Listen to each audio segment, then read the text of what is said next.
This podcast is brought to you by patreon.com/Talking Simpsons. Head there to check out exclusive podcasts like Talking Futurama, Talk King of the Hill, the What a Cartoon Movie podcast, and tons more.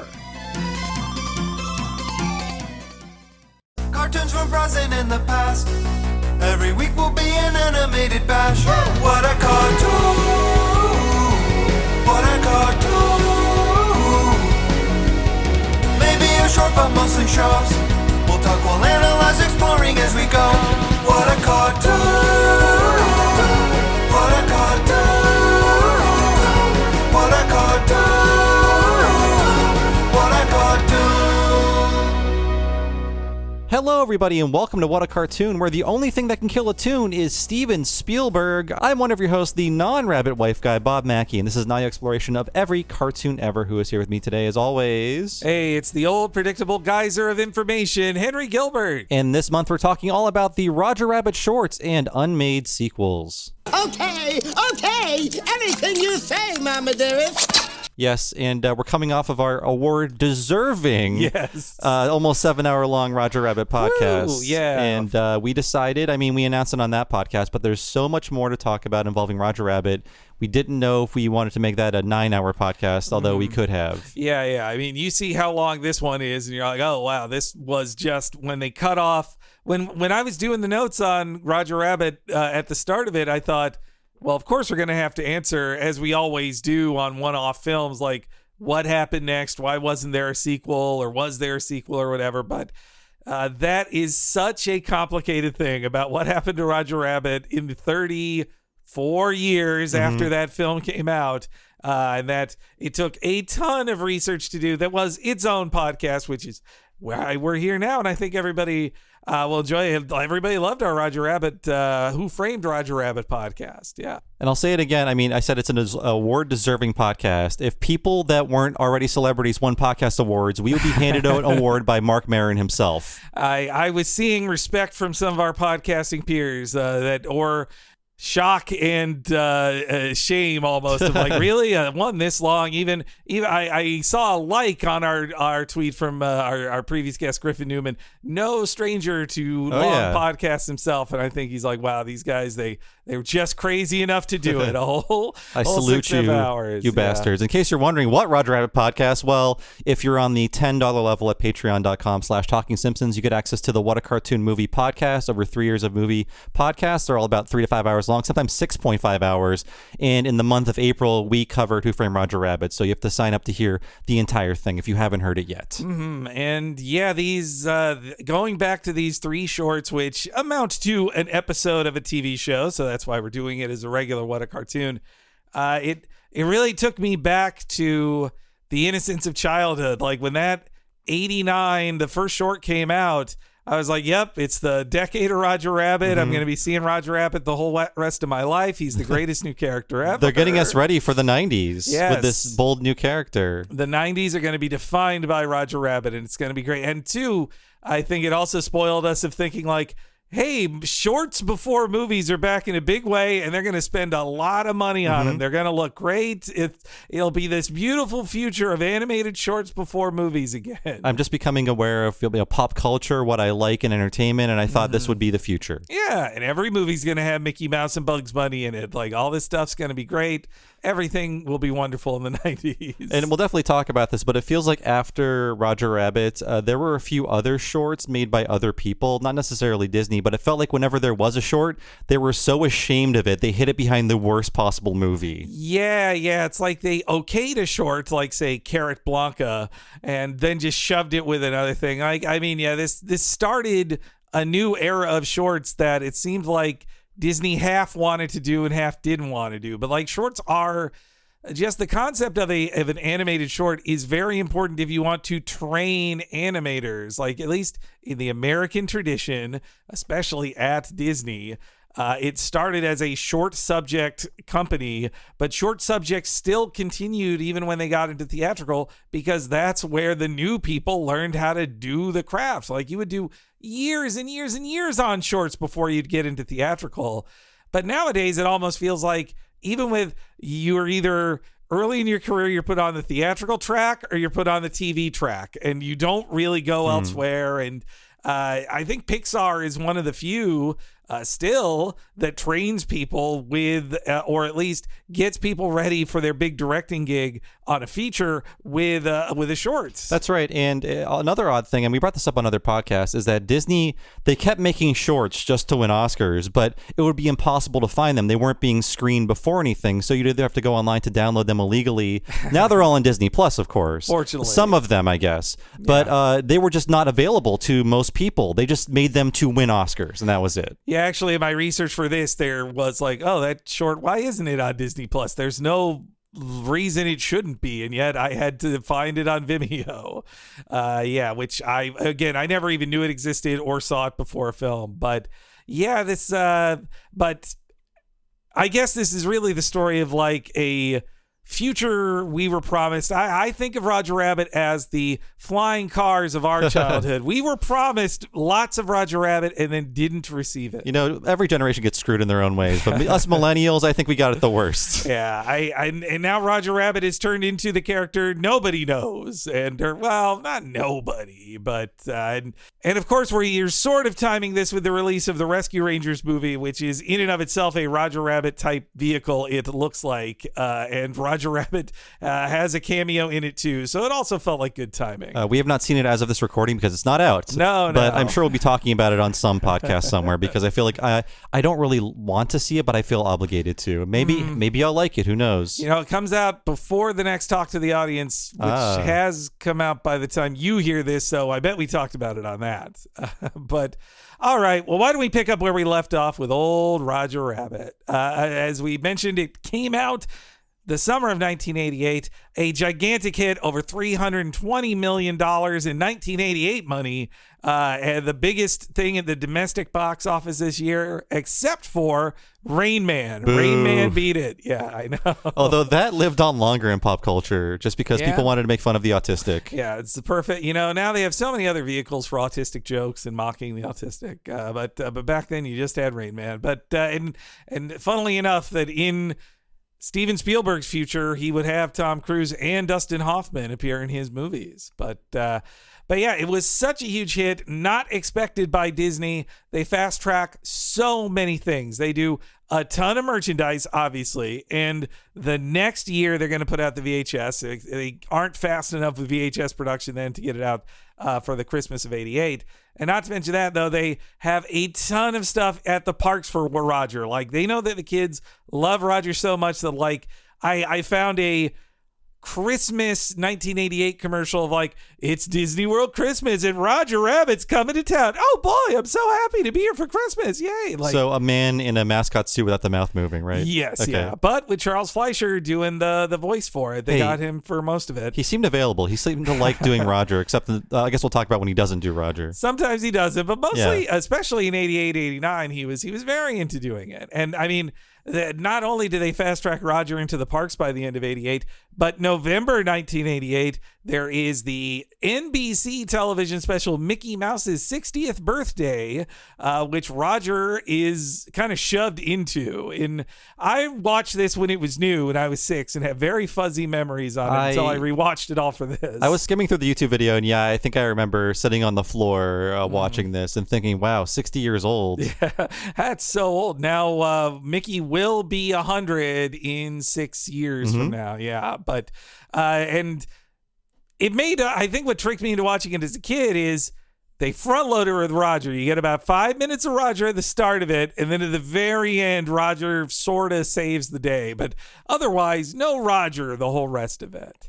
And but he does meet the cast of Cheers. The cast of Cheers is in it as much as Roger Rabbit is. I'm very familiar with the clip of Mickey Mouse being in the Cheers bar. Yeah, though he also spends a lot of time with the three not Michael J. Fox kids from Family Ties. Oh, right. Yeah. one of those Batemans is floating around there. Yes, yeah. Justine. Yeah. And the little kid, whatever his name is. You know what? We celebrated the birthday of cartoon characters a lot in the late 80s. We're not doing that anymore. I remember, at least as a kid, the birthday of Bugs Bunny and the birthday of Mickey Mouse. I think Bugs Bunny was 50 and Mickey Mouse was 60. Those were big events. There were like video games and merchandise and like TV specials. We're not doing this anymore, and it makes me sad. Yeah, though this TV special, because it's all in character, it celebrates Mickey, but as a way of just saying, like, and Mickey, isn't he great? And here's, and they introduce like clip packages set to songs, but they don't actually say like, this was directed by this person.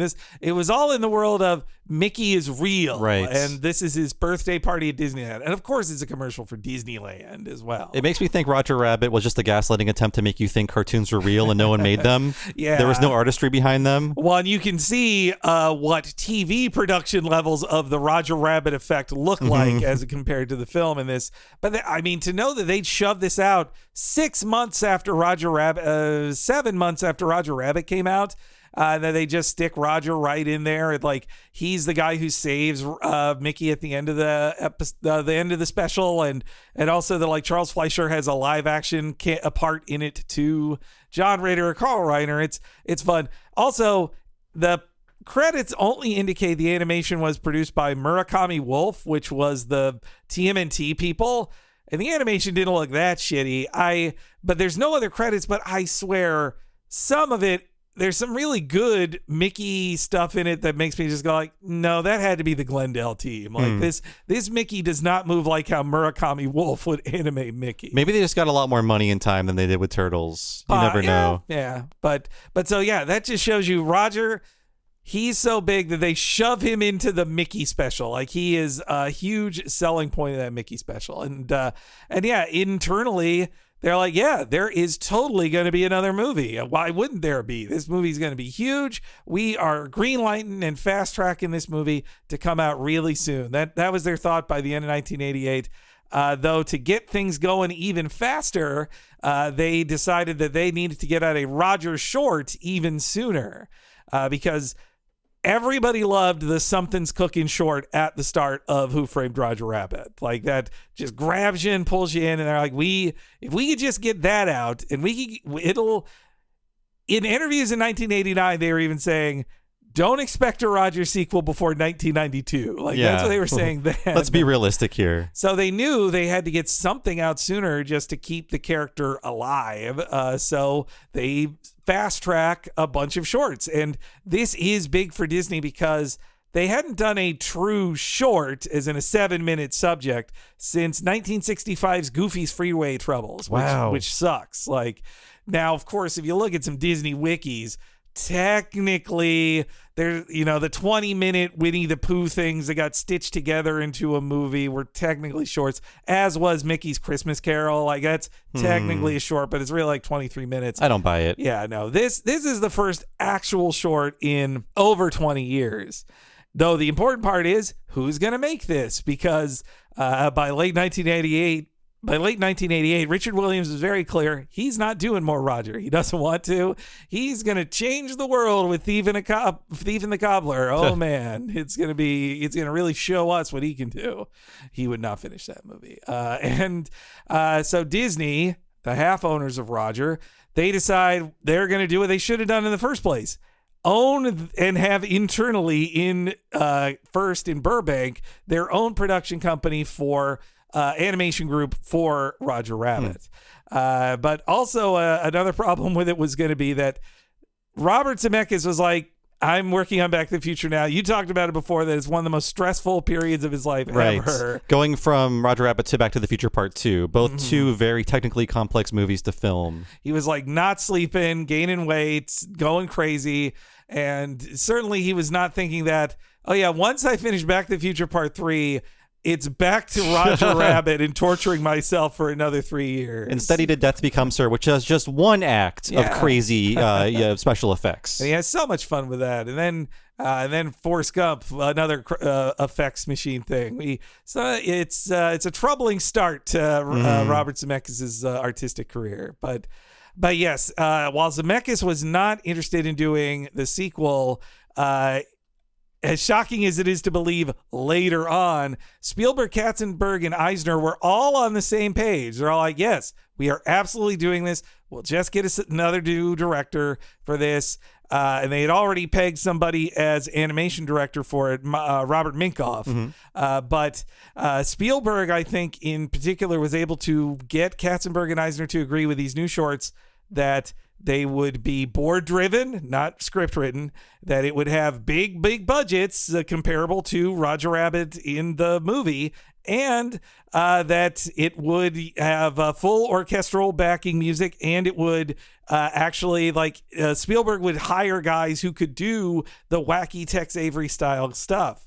Which, again, it's crazy to think that, Katzenberg and Eisner would ever agree to that. It's only because Spielberg was that powerful. It's interesting to see the context of the shorts changed, where in the olden times, a short would be just a fun bonus to kind of juice you up before a movie, to get you excited. It's sort of like a warm-up act almost. Yes. And they're fun to watch, of course. But in this context, it's like, no, you are going to this movie to see Roger Rabbit, and then there will be a movie following the Roger Rabbit character you love. You paid, in practice, at least for the first two, the point of it was you love Roger Rabbit. See whatever is attached to this Roger Rabbit short. You know? I'm sure some kids were like, let's see that. There's a Daffy Duck cartoon before it. But there were so many cartoons before movies, it really didn't matter. You were always going to see a cartoon for the most part. You would just count on it of I'm seeing an MGM film, so obviously before it I'm going to see a Tom and Jerry or a Droopy or whatever. So yes, here's how Don Hahn described it. Back in 1989, he said, in December of 1988, we did 3 up-on storyboards. We pitched those to Spielberg and Katzenberg, and we went away with the idea that Tummy Trouble would be the first. And so, it was this interesting machine of they just did all the storyboards. Spielberg approved them, and they were like, okay, let's hire up a bunch of animators and get going on these. And so Spielberg and his producers, Kathleen Kennedy and Frank Marshall, as well as the Disney bosses, signed off on these shorts. All the main actors would be returning: Charles Fleischer, Kathleen Turner, Lou Hirsch, and April Winchell. And I think here's a quick pause, though, because I don't think I properly really explained how very big Steven Spielberg was from 1988 to up to 1992, where we're really focusing in on him here, because he was such a big deal. He was playing studios against each other. When I was thinking of this, at the same time he's doing this, so they signed him on to do Roger Rabbit before the release of American Tail, which he's producing with Don Bluth as director, that kicks the ass of Great Mouse Detective. So they're working with Spielberg while he's kicking their ass with Universal. And in 1988, the same year as Roger Rabbit, he is putting out Land Before Time with Universal, which sort of beats Oliver and Company. Honestly, when I looked at the numbers, it's more like a tie. I'd call it a tie. Neither really beat the other. If you look at his movies from that period, it also feels like he's in kind of a slump because we have 1989, Indiana Jones and the Last Crusade. I think it's an amazing movie. The reviews of that movie are not very kind to it in 89. The thought was oh, another sequel. Yeah, what are we doing this time? And then we have Always, a movie that's forgotten, and I hear it's very bad. And then we have Hook, a movie people have misguided nostalgia for. I think it's a bad movie. When you're a child and watch it, it seems pretty good. I was and it wasn't. Oh, all right. Well, I didn't like it as a kid. I like the toys and the swordplay. It's okay to like a movie, but it feels like he was, I don't know, I wouldn't say fumbling, but he was trying a lot of different things. In 93, Jurassic Park, Schindler's List. Boom, he's back. Yes, he's bigger than ever. But also, I think he was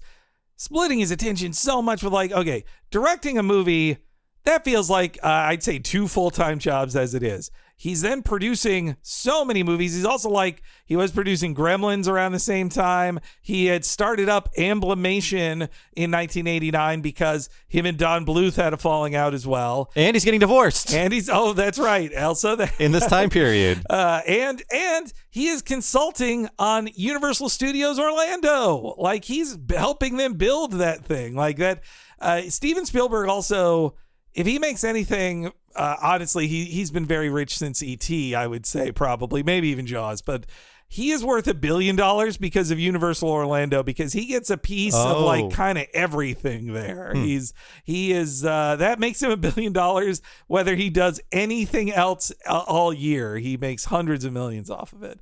And so, in 1988, he's also signs the deal for Tiny Toons because they had pitched Tiny Toons to him before Roger Rabbit, and they couldn't really get it together. And then Gene McCurdy takes over Warner Television, and in late 88, they signed the deal with him to produce Tiny Toons. So, and absolutely that doesn't happen without Roger Rabbit being a huge hit. No way. And not to mention, like, he energized the popularity of all these old cartoons. Now these old cartoons, which had been running endlessly on TV and nobody gave a crap about, or nerds did, but they weren't worth that much. Now it was hot to kids again, like me and you. We were watching them way more because of that. And by the way, Don Bluth, he really fucked up, man. He should not, stay friends with Steven Spielberg. Let him make the movies. I think he thought that Spielberg was getting more credit than he deserved, and he wanted to prove he could do it without him. Well, he didn't. He didn't prove that. Both he and Eisner were real misjudgers of Spielberg's power. Yes, yeah, and Richard Williams. That too. Yeah. And so in '89, while Spielberg is working on approving Roger Rabbit production at Amblin, he's also at Universal started up Amblimation, which is starting with American Tail 2 for a release in 91. They go like, well, if Don Bluth ain't going to make American Tail 2, I'll just hire most of his staff to do it for me. Haven't seen it. Maybe I've seen one. The third one is anime, we found out. Yeah, it's a TMS one. I still haven't watched it. And then on top of that, like you said, Last Crusade and Always, he's planning out Hook. He's also the executive producer on Gremlins 2, Back to the Future 2 and 3, Joe versus the Volcano, Akira Kurosawa's Dreams, Arachnophobia, and tons others that'll be coming out years later and or would never get made. All of that, like, how does one person... I mean, I know it's not like he's working every single day on these things, but every story I hear about people who work with Steven Spielberg where you're like, I always figure, well, it says he's executive producer. He probably didn't work that much. Every person says, no, he worked a lot and he had a lot of notes. I think if you think about his day and our day, all the mundane things you have to worry about, like what am I going to eat? What am I going to wear? Assistants are taking care of all of that. So all he has to do is do his job. Like meals are brought to him. I'm sure he's given sponge baths while he's taking notes. That's true. I'm not going to say he was doing cocaine, but probably a lot of caffeine was involved. I would say at least a lot of Diet Coke. He seemed to be like a rather clean filmmaker in terms of drug use. I've never heard any stories about him. Maybe I missed some big ones. Seemingly almost suspiciously too clean. Yes. But no, I think back to the story of from that Easy Riders Raging Bulls about what an innocent boy he was, and how Margot Kidder like laughed at wow, you're such a goody two shoes, Steven. That was like in '78 or something. Anywho, that Akira Kurosawa thing. I always like that him and Lucas at least tried to help the guy they all were so inspired by late in life. Like, we'll let you make a movie. We'll just give you the money. Just do it. And it was both Spielberg and Lucas presented his lifetime Kurosawa's Oscar Lifetime Achievement Award as well in '89. Okay, so they're working on Tummy Trouble.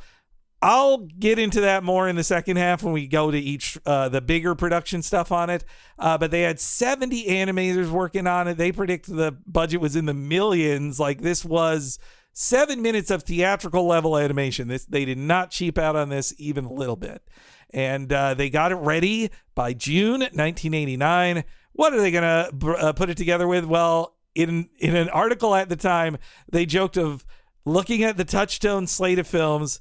There was either Honey, I Shrunk the Kids or Dead Poet Society. Which of those two do you put it with? And so, of course, Honey, I Shrunk the Kids, which I bet as a kid I'd probably have watched anyway, but I definitely saw it in theaters to see this Roger Rabbit short. Oh, yeah, there was no question. I was there front and center, getting sad over that dying ant. Oh, God, that's sad. Brought the house down. Yeah, the kid in the Cheerio, that was the one that the image that stuck with me the most. And yeah, it's they were working hard on it. They were training all these new people. Rob Minkoff directed the first short. And he was going to be the top guy in the group, trained to be the future animation director for it. We talked about this on the Lion King podcast, but he was a Palo Alto native who was, of course, went through the proper system of CalArts to Black Cauldron and Great Mouse Detective. He designed Basil in The Great Mouse Detective. Co-wrote a song in Oliver and Company. He animated the Poor and Fortunate Souls song or did a lot of it in Little Mermaid. And so they definitely saw him as the future of the company, or a future director. And he also while working on the first 2 shorts, he also was working some on developing Beauty and the Beast. But another big project Katzenberg then saw him for was like, you know what? As the live action director starting to fall away, Katzenberg thought Minkoff should just be the full director of it. Like he thought, oh, you know what? You've directed live action before. You can do that. So yeah, Minkoff by 91, he was thinking he was going to do it. They also got back Tom Cito, who was an animator for the Weasels on the film. He was going to animate on Roger on this. He was, I think, the biggest hire from the Williams studio, though they got James Baxter and Andreas Dea, but they worked more on theatrical stuff. They weren't in the Roger unit. I think the big disadvantage they had is that people had seen the movie.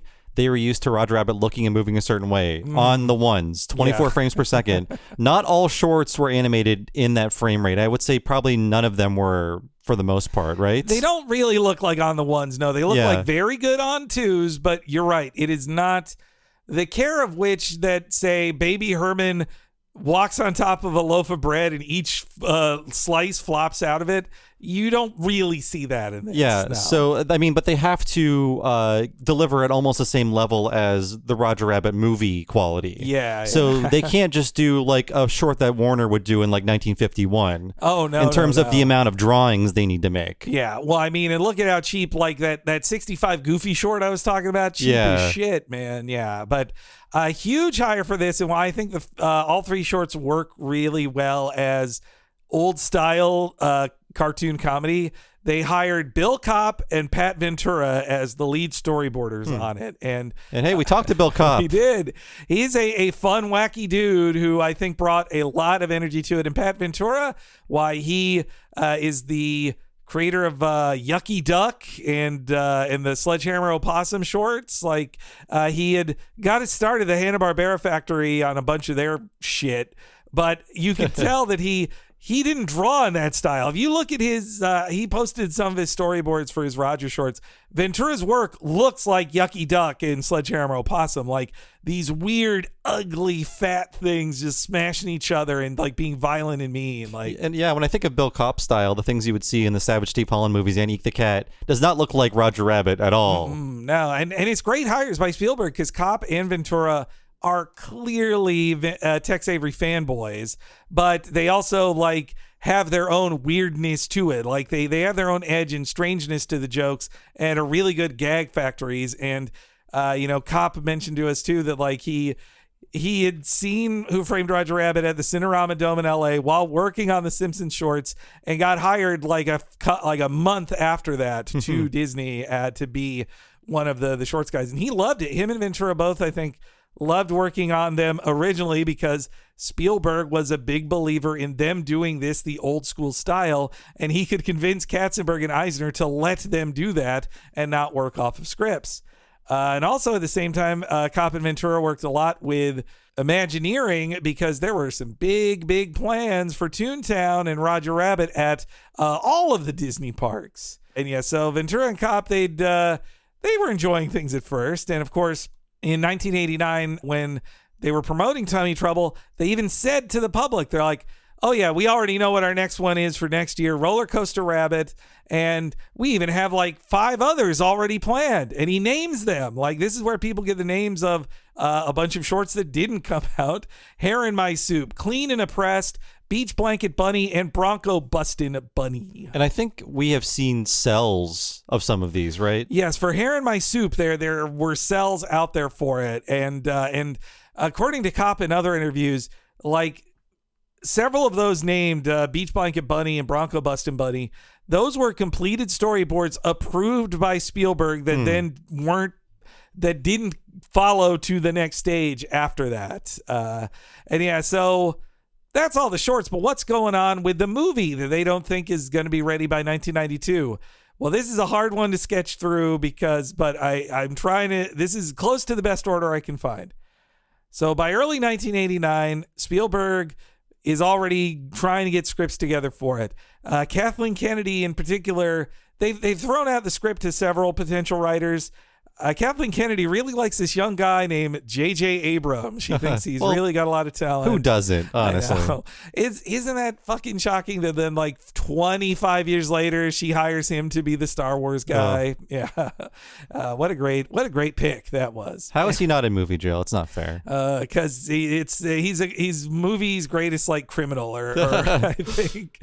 He's like the Zodiac killer writing us letters to taunt us and said the letters are now new productions. It's like, no, you killed Star Wars. You can't make new things. And also, like the Zodiac, he makes all these plans that seem like it's going to pay off, but it's just nonsense. But yeah, so Abrams is working on it under the impression that one, Zemeckis is coming back, and two, also Bob Hoskins, and it's going to be, set in, say, 1950, a few years after the first movie.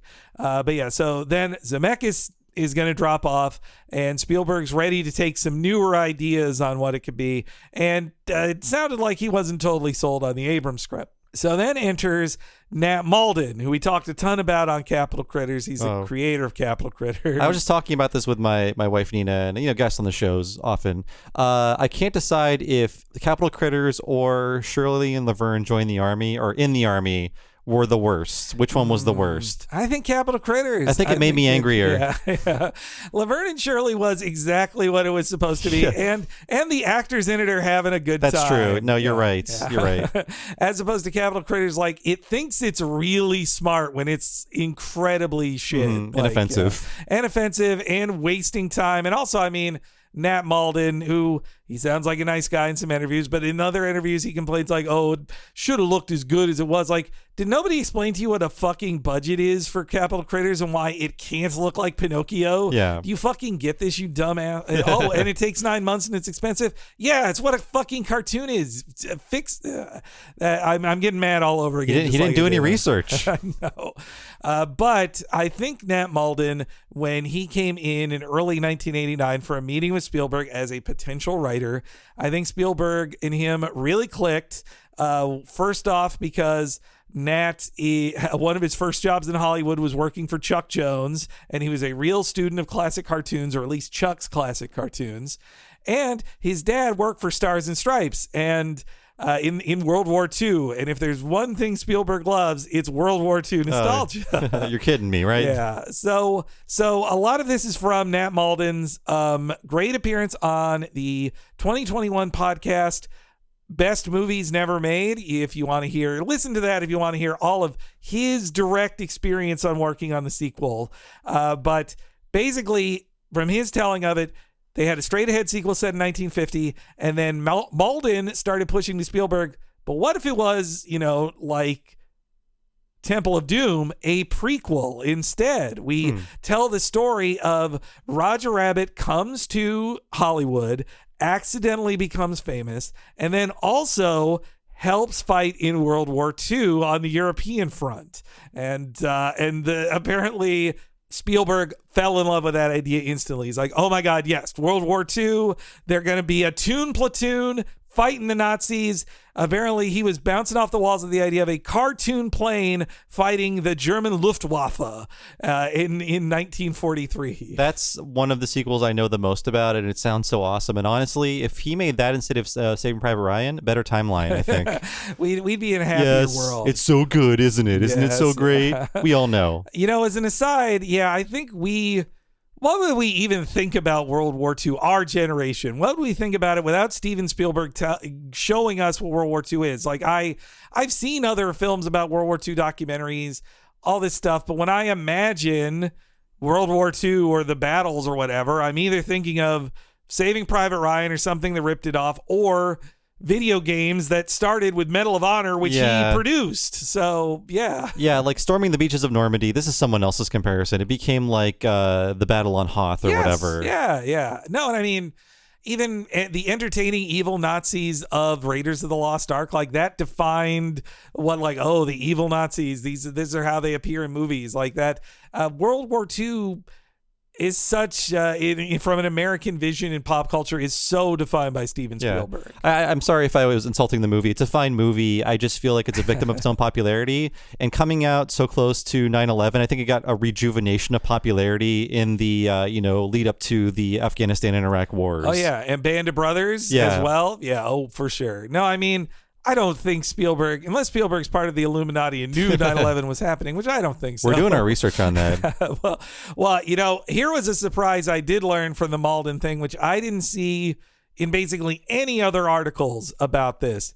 He is very clear that at the very least in 1989 and 1990, Tom Cruise really wanted to be in a Roger Rabbit prequel. Like this, he said every script he wrote, the human friend who hangs out with Roger Rabbit is Tom Cruise. You are writing it for Tom Cruise, and you are imagining Tom Cruise as his friend Richie, who joins the army with him. That's really bizarre. Yeah, I've never seen it anywhere else, but I'm just this is what Malden said all over the place. And they're like, no, it's real. This character's Tom Cruise. Tom Cruise really, really wanted it, which is also funny because like by 91, Tom Cruise was really pushing to be on The Simpsons as well, and then they made a fucking episode for him he didn't do. Yeah, that's bizarre. The character named Tom, yes, written to be like a fighter pilot, right? They're all Tom Cruise jokes, but Tom Cruise is not in the episode. It's Phil Hartman. Yeah, I don't believe Tom Cruise would work with Spielberg until Minority Report, a decade later. But yeah, I mean, Cruise is very interested, and I mean, Malden said, at the time he thought, Steven Spielberg wants to make this. It was a gigantic success, and it will star Tom Cruise. There's no way this film isn't made. But so he writes a few drafts. A big part of it is Roger Rabbit is a Midwest kid who basically is like Steve Martin in The Jerk, who doesn't know he's a toon. And then when he finds out he is one, he wants to find his real parents. So he's going to go to Hollywood to find them. And accidentally, then he signs up into the army, Private Snafu style. And it seems like it's a real tribute to the many buy war bonds propaganda cartoons of the 40s that starred many of our favorite cartoon characters. And also he would be fighting the Nazis in Europe, as well as a young radio starlet, Jessica Rabbit, is kidnapped by Nazis, and Roger tries to save her, and that's how they meet. This all sounds very fun. At one of the last times in history you could still have fun in quotes with Nazis. Yes, comical bad guys, and I just have a movie full of swastikas. That is a key part to, I think, one of the reasons this wasn't made. Yeah, but yeah, Malden says there were ups and downs of it. That like he turned in his script, and then like in typical Hollywood style, they say, you know what, we'll come back to this. So then they hire somebody else, and then they hire him back to undo everything their next writer did.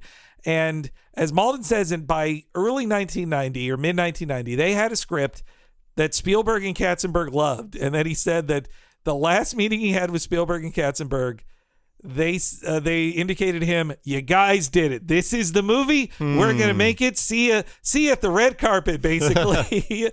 And so Malden's like, yep, full speed ahead. He walks out. Build a shelf for your Oscars. Yes. Yeah. They're coming. And though apparently by 90, he also did a reworked version of like that didn't go to Europe, but it'd still be the same setting and fighting Nazis. But now this would be more about Nazi spies in Los Angeles. And also Baby Herman figured more into it, that it was about Baby Herman has all these shitty co-stars, and then Roger Rabbit accidentally stumbles onto the set, and Herman's like, now that's the guy. He's my new co-star. And in that one, Tom Cruise plays like an agent who's helping him. But Nazi spies are still involved.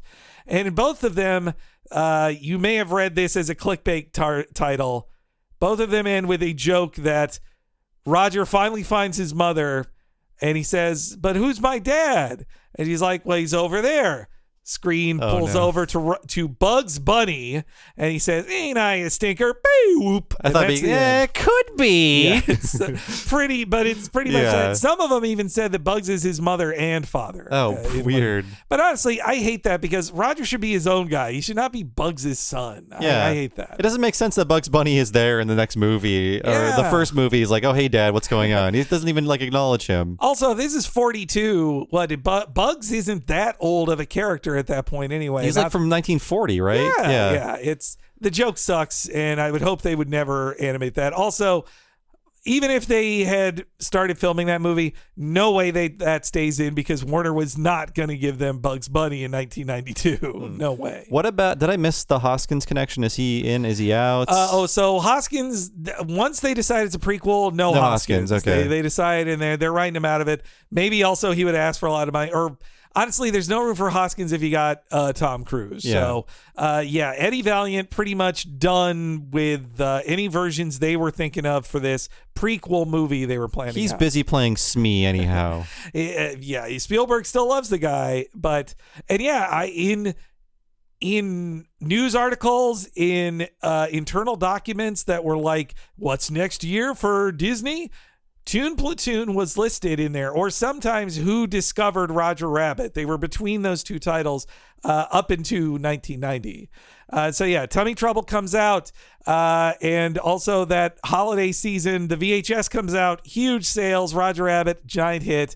But of course, 1989 is also when Little Mermaid comes out, which, unlike Roger Rabbit, Disney owns all of Little Mermaid. It doesn't have to share it with Steven Spielberg. Back to Honey, I Shrunk the Kids really quick. This is slightly off topic, but as a kid, I thought that Rick Moranis was the biggest movie star on earth, thanks to Little Shop of Horrors, Spaceballs, and Honey, I Shrunk the Kids. Right, yeah. 3 movies I watched a lot as a kid. Oh, and Ghostbusters. Ghostbusters, yeah. No, I thought he was and then right after that, he started starring in so many things, even more so, like My Blue Heaven. Yes. What was the football movie where he's Little Giants? Little Giants. Thank you. Yes. Yeah. And then he went away, just like Roger Rabbit. Burned brightly in our childhoods. We didn't know SCTV, but his sequel's coming back. He's doing stuff again. That's true. Yeah. He got hit by he got assaulted as part of his. Oh right. Yeah. Who did that? Did they execute that person? I don't believe in the death penalty. You should be murdered if you hit Rick Moranis in the face. If you do that, yes. Yeah. But yeah. So 89, they're working on Roller Coaster Rabbit. They also then, as part of MGM Studios, open up a Disney Animation Florida department in the back lot of MGM Studios theme park in Orlando. And that's where Roger is going to be produced from then on. They're like, you know what? This is the Roger studio. This is the first thing they're going to work on. And they fully intended that after they would do the second short, Disney Animation Florida would be the main animation producers on the Roger Rabbit sequel, prequel, which would soon be getting made. And of course that wouldn't happen. And that's, listen to our podcast about DuckTales or also Lion King to hear about what the Florida team had to do with their free time instead. But another important aspect of this is the live action segments of the first 2 shorts. Those are directed by Frank Marshall, the husband of Kathleen Kennedy and a longtime producer of Steven Spielberg, who had dreams of directing live action. And of course, his first live action movie he's directing, the first ever thrill-omedy, Arachnophobia. Oh, that's him. Yes. So he got his start by directing 40 seconds of live action footage. Yes. Well, I think he was one of those type of guys like, I've always wanted to direct. I also do get the sense that he kind of wanted the fact that he quit Amblin not long after Arachnophobia. I think too, he was trying to get out from under Spielberg's shadow a little bit, and so yeah, Arachnophobia, his big dream project, Spielberg producing it. It's going to be the first release of Disney's new Hollywood Pictures brand. Oh, right. The Sphinx, right? Yes, the Sphinx that we all know from coming before the Super Mario Brothers movie. Yep, it's a sign of quality. And it's planned for 1990 release. And of course, especially since Frank Marshall has been directing the live action in these shorts, obviously it's going to be partnered with that second Roger Rabbit short. But you know what? Michael Eisner really, really, really believed in the movie Dick Tracy. He thought that 1989 belonged to the Batman. 1990 will be the year of Dick Tracy. And he was like, look at it. It's black and yellow, just like Batman's logo. And it's set in similar kind of time frame. It totally makes sense. A similar logo, similar collector's cups. Yes, yeah. A sexy blonde lead as well. Breathless Mahoney. Yeah. I did see that movie once as a kid and got really confused. I think it's time to rewatch that movie. Did you watch it to see Roller Coaster Rabbit? I think so. And also, it looked like a Batman-style caper. Yes, yeah. I remember being bored as a kid. And of course, seeing Al Pacino covered in makeup or Dustin Hoffman was meaningless to me at age 8 or 7 when I saw it. But I mean, Eisner as well, he didn't believe in that. A lot of people dunked on him because not only did he didn't believe in Roger Rabbit, first off, and then he really thought Dick Tracy was going to be a big deal, as opposed to Pretty Woman, which he actually kind of hated. And Pretty Woman was way cheaper than Dick Tracy and a way bigger hit than Dick Tracy in 1990. I will side with Eisner with Dick Tracy. It's not, I don't think it's a good movie, but it feels more appropriate to be paired with Roger Rabbit. I don't know if Arachnophobia has been reevaluated. I just know nothing about it outside of, like, John Goodman isn't in it that much, and he is the highlight. I remember him stepping on a bug. Yeah. And I also remember that it was one of the first movies where I saw a naked woman in it, but it's not even, like, it's PG-13 movie, but there's, like, a girl in a shower in it, as I recall. But yes, like, I think looking back on it, all things aside, I would probably pick Dick Tracy as the movie I'd partner with too. Arachnophobia is not going to be a big hit. It's not that special. Dick Tracy just might be, and you want it to be big with kids, so attach Roger Rabbit to it. Like that, it totally makes sense. And also, since it's set in the 40s, Roger Rabbit cartoons are supposed to have the feel they were made in 1947. Partner that with Dick Tracy. That totally makes sense. And yeah, why put it with a weird spider horror film instead? Well, the reason you would do that is because otherwise you'll piss off Steven Spielberg, the most powerful man in Hollywood, which is what happened. So, I mean, yeah, if you're thinking long-term business, maybe you don't piss off Steven Spielberg. But I think, too, in 1991, first off, Eisner's getting pretty sick of feeling like he has to negotiate everything with Steven Spielberg. And two, they don't need Roger as much already. Like, they had Little Mermaid, and by the next year, once they've got Beauty and the Beast, they really know they don't need Roger. You know, they've got their own thing going on. But so this was the problem and a major issue here. Steven Spielberg couldn't control where the Roger short played with. That was Eisner's call ultimately. But Steven Spielberg could control if any new shorts were made. And he could say, stop production on this next short right now, which is what he did. So the plan was the 1991 Hair in My Soup was supposed to be produced to be partnered likely with The Rocketeer. That would have been the short play, which would have totally worked. Like that's perfect. Yes, yeah. But yeah, it was Hair in My Soup. Spielberg, some people say Spielberg killed it out of just wanting to mess with Eisner. Other people, including Bill Kopp, thought it wasn't good. Like, he thought it was turning out not good and that it was simply quality control that Spielberg's like, nah, this one sucks. Like, don't make it anymore. This was in another separate interview from ours. Bill Kopp said about it, there were 1 or 2 units working, and Hair in My Soup came from another unit. We were very competitive back then, and we didn't have much respect for the other units. Ours was the one that got shit made. All due respect, of course. So, Hair in My Soup was a classic. Roger Rabbit's a waiter. There's a frog loose in a French restaurant. The comedy goes from there. Yeah, it's self-explanatory. Yeah. And normally Katzenberg is the villain in our podcast. This time it's Eisner, and we just came off the Toy Story 3 podcast, and the reason why Pixar is becoming a soulless sequel factory is because of a feud between Steve Jobs and Eisner. Yes. And Eisner, basically, if you didn't hear that podcast, he created an entire new animation studio as a bargaining chip. Say, hey guys, if you don't cooperate with us, we're just going to make our own sequels with these guys. I've hired dozens of people, so you're going to call my bluff? No, from reading these stories, it does sound like Katzenberg was more behind the Spielberg vision of the animation than Eisner. Like, I mean, well, also Katzenberg's fiefdom was animation, so probably he was just fighting for it just because, like, well, yeah, this is my area. But the director of Hair in My Soup, and there's color cells out there, you can find them, so who knows how much got animated. Never been officially released, and I would guess Spielberg probably doesn't want people to see it. Chris Bailey would have been the director of that short, as well as a short called Tourist Trap, which was going to be about Roger going on vacation and somebody's trying to kill him. Chris Bailey, a pretty good pick for Roger Rabbit because he was the animator of MC Scat Cat on Opposite Attracts. Oh, perfect. And you know what? It sounds like these shorts could have been better because I think the issue with the first three is that they're all tied to the same kind of comedic premise and they all lead up to like a set piece that is very long and at times overbearing. And I feel like getting Roger in different roles where he has more like, he's more proactive, you know? Sure. I think that would help the character because he is just a reactive character in the first three shorts. You know, Tom and Jerry had to shake things up a bit over time too. But yeah, so Chris Bailey's vision though didn't come through. His thing got canceled. Tourist Trap, he tried to rework. This is skipping ahead, but when it seemed like there weren't going to be Roger shorts, he then tried to rework that as a Mickey and Donald short, where Donald is trying to kill Mickey on the on vacation, and the executives hated it. They're like, no. That's when he pitched a thing called Runaway Brain, which that's a story for another day. But yeah, I don't know. It could be Hair in My Soup got killed because Spielberg was just pissed at Eisner. Or it could be that it wasn't turning out that good anyway. So he's like, why bother working hard on this thing that I also don't control? So fuck it, you know.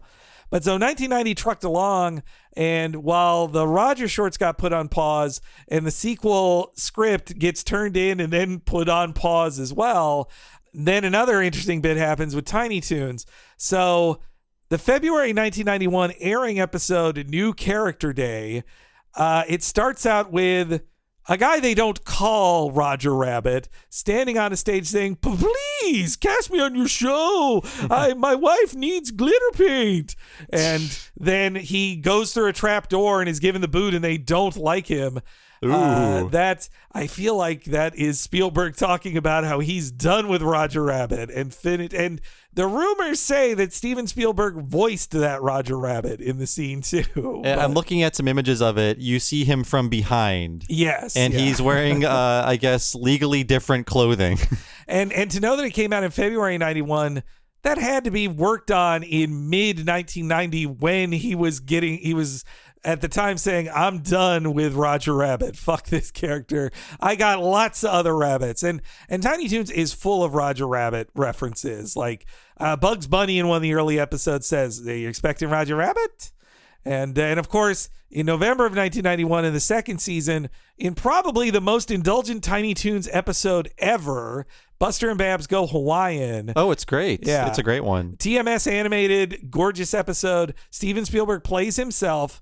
There's a joke that Roger Rabbit is entering the Warner lot, and I think maybe it was implying that he was trying to get to make it at Warner instead. But and then there is a joke that Spielberg is playing a Space Invaders type video game, so they're mocking Spielberg as, well, gamer Spielberg. Oh yeah, like I was looking at some pictures of Spielberg recently, and he has like a Donkey Kong cabinet in his office, like in the early '80s. Yeah, he was a hardcore gamer even then, and they made but the extra joke is, they think he's working really hard on a script when he's really playing Space Invaders, except the Space Invaders are being zapped by a pest control guy, like Arachnophobia, and the bugs look like Mickey Mouse ears. So that shows you, I think, where Spielberg was feeling at the time. They don't make these kids' cartoons like they used to. I want references to real-life executive feuds in my episodes of the newest Disney show. Also, when they enter his office, they pass by George Lucas wearing a Darth Vader costume and Rain Man as Hook. They also walk by that character. Yes. Nice. Yeah. Not to mention, too, that Spielberg's working really hard on Hook. So I understand that he's like getting less interested in Roger Rabbit. He's got a lot of other playthings he can move on to. But also, he is their main approval for Roger appearing in the parks, too. And they thought Roger Rabbit was going to be a huge part of the parks. So in Orlando, MGM Studios sucks. Like, it's bad. It's real boring. There's no good rides. This is before Tower of Terror comes in. But they thought they were going to build, like, seriously, an entire Roger Rabbit land that looks like old Hollywood, and that there's going to be a red car that you can ride around in. Oh, that sounds great. They're going to recreate the Terminal Bar where Bob Hoskins gets drunk. Like, they're going to have the Toontown Diner and a Maroon Studios. They're going to build all this stuff. I keep coming up with the idea to build the Star Wars Disneyland Cantina in other formats. Let's put that in Toontown, make the terminal bar in Toontown and Disneyland so parents can drink while their kids run around. But you better get free peanuts at that place. At that bar. Absolutely. There better be like extras like passed out at the bar too. Oh yeah, and you can get your self-serve hard-boiled eggs, Yeah, and also they planned 3 different rides. Roger Rabbit's Cartoon Spin, which did end up getting made. Baby Herman's Baby Buggy roller coaster, which sort of in the designs honestly look kind of like the roller coaster in the movie, in the shorts. Was that turned into the Gadget Go coaster? Actually, most people think that they turned that into the Aerosmith roller coaster. And it takes up the same space. And then they also were going to do a Star Tours style Toontown trolley, where you would be inside a living trolley cartoon character like Benny the Cab, and he's driving to his audition at Maroon Cartoons, and it's bouncing you around just like Star Tours. It sounded so cool. I'm feeling like the people who got depression after they watched Avatar. I can't experience this. I'm so sad. So Amblin, though, doesn't agree to it. The plans get canceled in May of 1991 for all of those rides. Though apparently too was that Disney didn't want to invest in it because they needed to put all the money into Euro Disney. Our friends at Podcast Where I talk of this as the advertised Disney decade that we were promised in our childhood and never got, just taken away from us. So I don't know how it happened, but Tom Cruise drops out of it as well. He's like, nah, I'm not going to do it. So he just doesn't. If you look, there is like a 2-year period. There's 1990. I believe it's Born on the 4th of July, and then there's Few Good Men in 92. He doesn't put out a movie those 2 years, and I wonder if he had left his dance card open for Roger Rabbit, but didn't happen. But so Toon Platoon officially falls apart in early 1992. It's April Fool's Day 1992 when Minkoff is told, you're not working on Roger Rabbit anymore. It's a dead project. You're going to go work on The Lion King.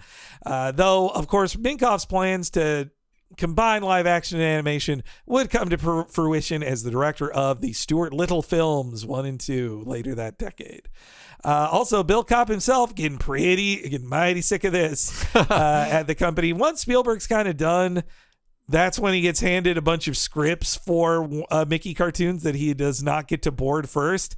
And he even said to us, he's like, I don't know who wrote them and I don't want to know. It sucked. I quit. Right in the trash with you. And he's like, I'm going to start working at Tasmania. And just left to work at Tasmania. And then he got his own show for like 7 years or something crazy like that. Yeah, a huge hit. Not that, again, Eek's even more forgotten than Roger Rabbit, as sad as it is to say. They'll listen to our podcast all about that one. All right, so Spielberg's feelings are hurt about Roger Rabbit, but there is another rumor of why he dropped it, which does have to do with entertaining Nazis. And so I could not find one direct source on this. Malden in his interview said he had heard the same thing too, but doesn't know it to be true. But there is a theory that through the late 80s, Spielberg was trying to produce Schindler's List. He was very into the concept, thought it would make a great movie, but he was scared to work on it because it is such a heavy topic. And, he, I think, wasn't as in touch with his Jewish roots while working on it at first.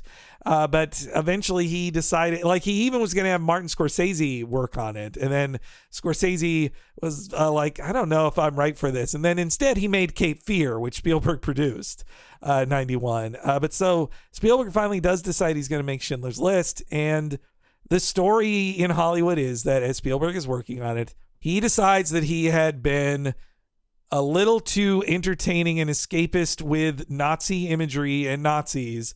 And while working on Schindler's List, he realized he did not want to do more of that, which is exactly what Toon Platoon was going to be. I mean, even more escapist fantasy than even Indiana Jones was, really. And so that's one of the...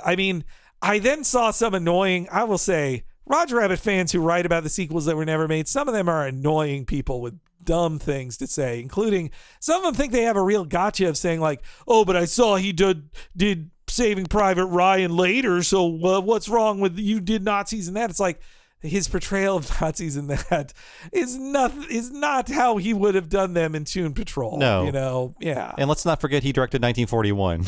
Yes, yeah. He did all these Nazis as super villain type roles, which is certainly not how he portrays them in Schindler's List. Like, they are a more realistic, horrifying menace. Like, I think the Nazi that Ralph Fiennes plays in that film is terrifying. Like, yeah, not like the Nazis in like Raiders or whatever. Yeah, who are just because it's Raiders is based on an old serial. Then the Nazis who appear in that, like, oh, Dr. Jones, we have ways of making you talk. Yeah, they have really fancy coat hangers that look like torture implements. And is Hank Hill said holding their cigarettes like Nazis.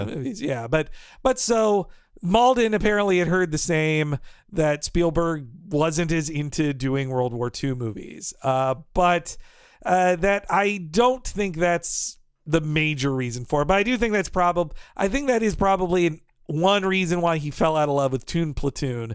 And then once you don't do Toon Platoon, then you're starting over from zero, and you got to write a new script that he approves.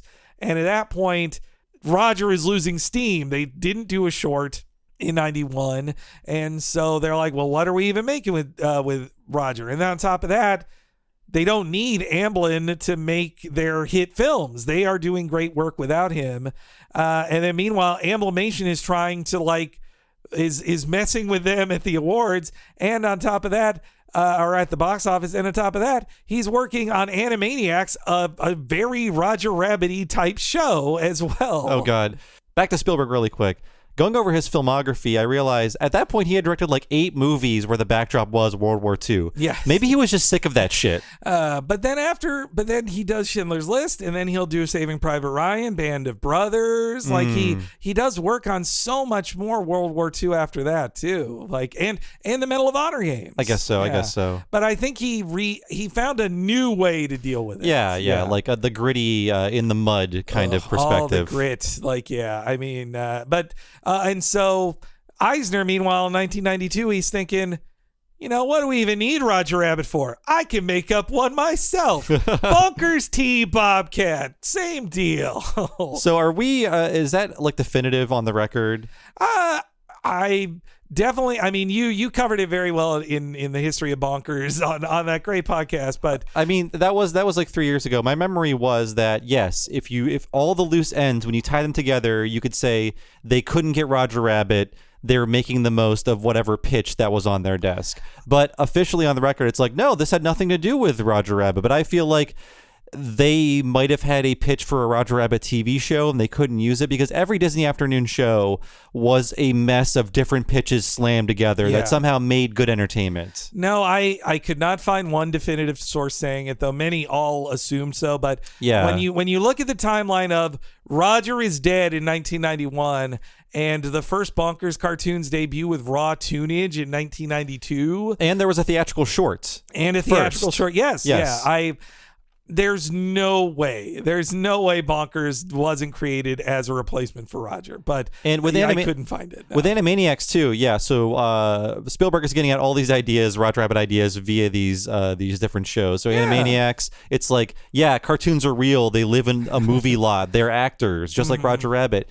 And Spielberg is even like, I can do a short. And because of that, there's an Animaniacs short in 1994 before Thumbelina. Right? Yeah. And guess what, guys? They picked the ACOM animation to show on a big screen, not like TMS. So mistake. The song/sketch I'm Mad, that was before Thumbelina, and I really wanted to see it in theaters, but I did not want to see Thumbelina, so I didn't. No, I didn't see it either. It was the trick of these Roger Rabbit movies the shorts didn't work that time. But then it was on TV in November, so you were fine. Oh yeah, that's right. Yeah, that's they put it on TV pretty quickly. But yeah, so 91, 92, the Roger Rabbit sequel is when it should have been coming out, instead is nowhere.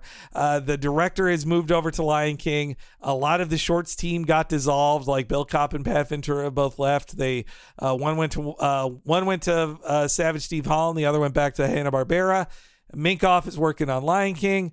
But at some point, the ice starts to thaw a little bit, and I think there's new hope for a sequel because Spielberg does agree to one new short, In 1992, he agrees to this, and he even approves one Roger Rabbit ride, the cheapest of them to make, Roger's Cartoon Spin, which would launch. So one is planned. The short is planned for mid-1993, and a early 1994 launch in Disneyland is planned for Roger Rabbit's Cartoon Spin. Yeah, the Roger third short would be Trail Mix-Up, produced again in Florida. It would be on the CAPS system again as well. But the weird thing is that it is partnered with a film nobody has ever heard of. I can never think of what it is. I was like, is it the Great Panda Adventure? No, it's a far off place. And you're right. That is the only CAPS short, the computer assisted coloring program, because the other Roger Rabbit shorts are ink and paint, right? Yes. Yeah. They, by...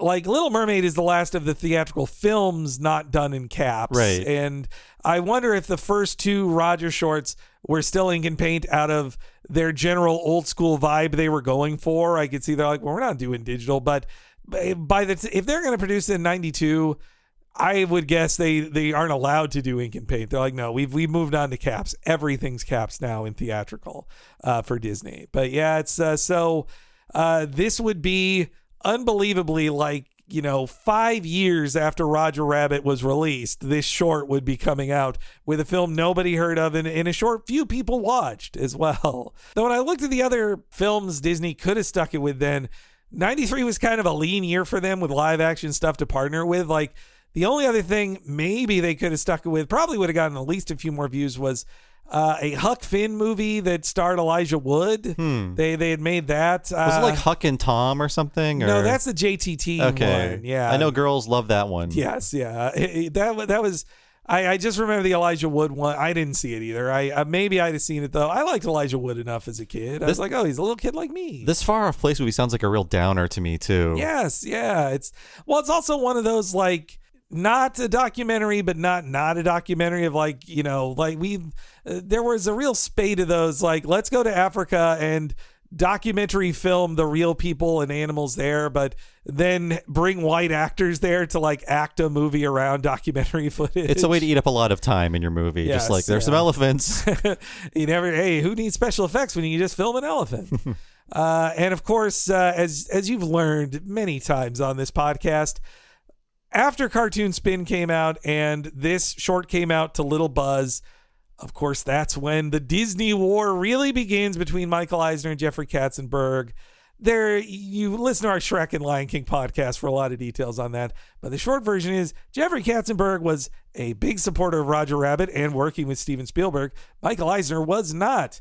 And by mid-1994, when Katzenberg is getting pissed off that Eisner will not make him the president, and then Eisner fires him, Roger Rabbit is really dead then, especially because Steven Spielberg, the guy who owns half of Roger Rabbit, is starting DreamWorks Animation with Jeffrey Katzenberg.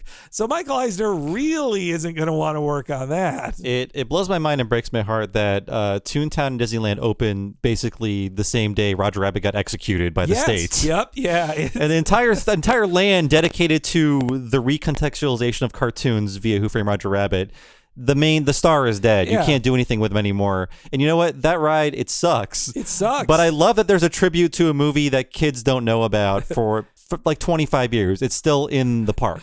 It's like they opened this expensive millions and millions of dollars spent on this ride right months before they kill him. And even crazier, though, in Tokyo Disney, they opened their version of the ride 2 years later. Oh, jeez. And yeah, I mean, that it's also even called Mickey's Toontown. That disappointed me as a kid, too. When I didn't go to Disneyland until I was in my 30s, but when I heard about it as a kid, even then I was thinking, Mickey's Toontown. No. What? Under new management, what's happening here?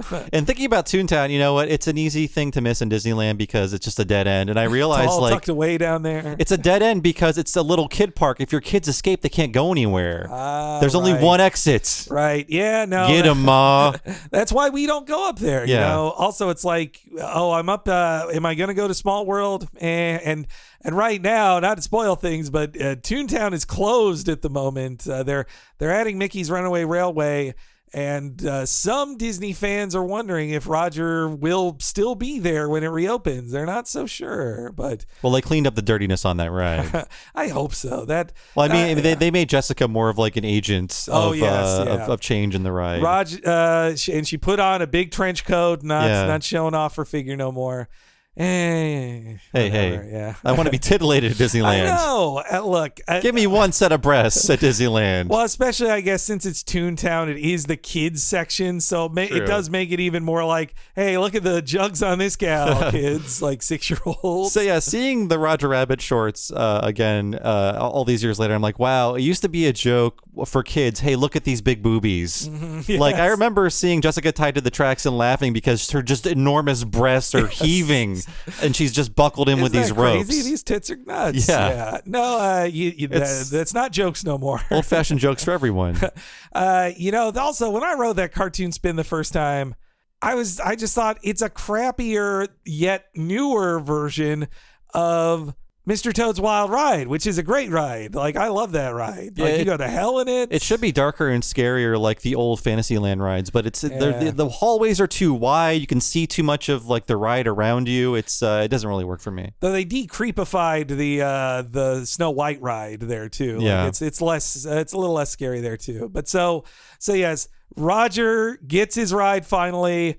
And Spielberg, I mean, I do think it was a dream for Spielberg to have a ride in Disneyland. As nice as it is to be in Universal, he didn't grow up on Universal Orlando. He grew up loving Disneyland. So I think it was a goal for him to have that and the Indiana Jones ride in Disneyland, which that ride rules. Oh, yeah. That's the ultimate dark ride. Yeah. But Roger kind of dead. 1996. Let's skip ahead there. Not much movement on Roger other than that afterwards. Like, Roger didn't even get another video game after 1991, that Game Boy game. Yeah, I was thinking about doing a Roger Rabbit games episode of Retronauts, but there's like 3 or 4. And the Game Boy game is the only good one, directed by Shinji Mikami, creator of Resident Evil. Yeah, that's when I saw it was made by Capcom, I was like, that has to be the only good one. All right, let's cut to 1996, late 1996. Again, this is not one of those things that I could find a source for, but I don't think it is a coincidence that after Space Jam made $1 billion, that Michael Eisner and other Disney executives restarted the Roger Rabbit projects and started working on it again. Yeah, I went to Space Jam because I liked Roger Rabbit. They got my money because of my Roger Rabbit love, and they let me down. Well, and that only existed because of the commercial that was a Roger Rabbit commercial. And there's Roger Rabbit in the commercial industry, like every commercial afterwards was like, oh, a cartoon thing teams up with a human. Like there's 1,000,001 just like that. And Space Jam was the most successful version of it. And so, yeah, I feel like all the cereal mascots suddenly entered the real world and were interacting with real kids. I think so. From that point onwards. I mean, they saw that us kids loved seeing Roger Rabbit interact with things. So wouldn't we love if the Cheerio Honeybee was hanging out with Hulk Hogan? What if he warmed Ebenezer Scrooge's heart? So Eisner, though, restarts Roger Rabbit. In 1997, several people are working on it. Deanna Oliver and Sherry Stoner are two of the writers hired to do it. They're fresh off of Casper. I know those names from the Silver Age of Warner Brothers cartoons. That's right. So also, isn't that crazy that Sherry Stoner, who talk about the many things inspired by Roger Rabbit, Slappy Squirrel is also a Roger Rabbit. She's a retired cartoon star. I forgot about that. Yeah, if Roger Rabbit was a bitter old person who aged into 1990, that's who Slappy Squirrel would be. Who is Sherry Stoner? Like I listen to her on a podcast. She can just drop into Slappy Squirrel on an instant. And the first Slappy cartoon is them doing all the Bambi jokes they didn't do in Roger Rabbit. Yes, yeah, that's right. And also, who on Animaniacs was meanest about Bonkers? Slappy Squirrel. That's right. Yeah, so that also led me to believe Bonkers is a Roger Rabbit ripoff because that's how Spielberg's writers feel about it. So you would figure certainly Sherry Stoner, a writer Spielberg loves, who also understands old cartoon jokes, she's going to co-write a great Roger version. So they do return to the prequel idea. Also probably because Bob Hoskins is getting older and they're like, we want to set this in the 50s? That'd change the whole dingy tone of it, you know? So instead, they decide they're going to go even earlier. Get away from the World War II. No more Nazis. Depression era Broadway. That's going to be the setting of it. And it's going to be Roger becomes a Broadway star on Jessica, is a Broadway starlet already. And he, this goofy idiot who's a stagehand, falls onto the stage during a performance and a star is born. The world loves him. And it's going to be a Busby Berkeley style musical even. So much so that Eisner loves this version of it, that he already gets Alan Menken attached, and Alan Menken writes 5 songs. Whoa. Yes. Can we hear these anywhere? You can look up This Only Happens in the Movies, which he had written for this film, and then let a singer named Carrie Butler release as a song in 2008. Oh, wow. Okay. Which is like the love song of the movie, which is like Jessica sings it to Roger about this only happens in the movies. You don't fall in love, like that kind of thing. So yeah, he's Alan Menken. That's how much they believed in Roger Rabbit in 1997. They're like, this is definitely happening. And apparently Spielberg did not stop it, even though, again, this is 1997. Around the same time, Jeffrey Katzenberg is saying, get Ants out before Bug's Life. Fuck Disney. Spielberg is still being friendly with Eisner and goes like, okay, you can work on more, Roger. Let's see where it goes. Another thing that had happened in between those times was Toy Story. And they're thinking, can it possibly be cheaper to do this with CGI? Can we do this with CGI and will it work? I like the question was cheaper, not like more appealing or, better looking. No, cheaper. Yes, cheaper. And so they, in 1998 era CGI, the Florida team in Disney Animation is assigned to do some test stuff, headed up by Eric Goldberg, who probably should have just directed Roger in the first place. Yeah. And who will, after this doesn't happen, will make Back in Action, Looney Tunes Back in Action, or the animation director. So he works on some CGI. It's kind of like a 2.5D CGI. You can find one of the test things on the internet of like, it's Roger dances on a table and then jumps onto the guy's table and be like, ta-da! It's very short. I remember that coming out within recent memory, although it was probably like 15 years ago. Yeah, I think it got uploaded on like some guy's portfolio or something. And that was the first time anybody outside of like conventions who like, I got the test footage, I'm going to sneak it here to you guys. That's the only version I could find of there was other described test footage that also included the weasels in it that I couldn't find online. But an important part of that Roger test footage that is out there, the table he's dancing on is CGI. They wanted to test if they could do CGI 3D objects so they wouldn't have to do the very difficult part of having a real object that you then animate on top of. If you could just have the table also be controlled, maybe it'll be easier. And I think the test looks up for 1998 CGI. I think it looks all right. I just booted it up again while you were talking. You boot up a video. That's how it works, folks. It looks surprisingly good for being 3D, trying to imitate 2D in 1998. Yeah. I feel like we're only just getting that right now.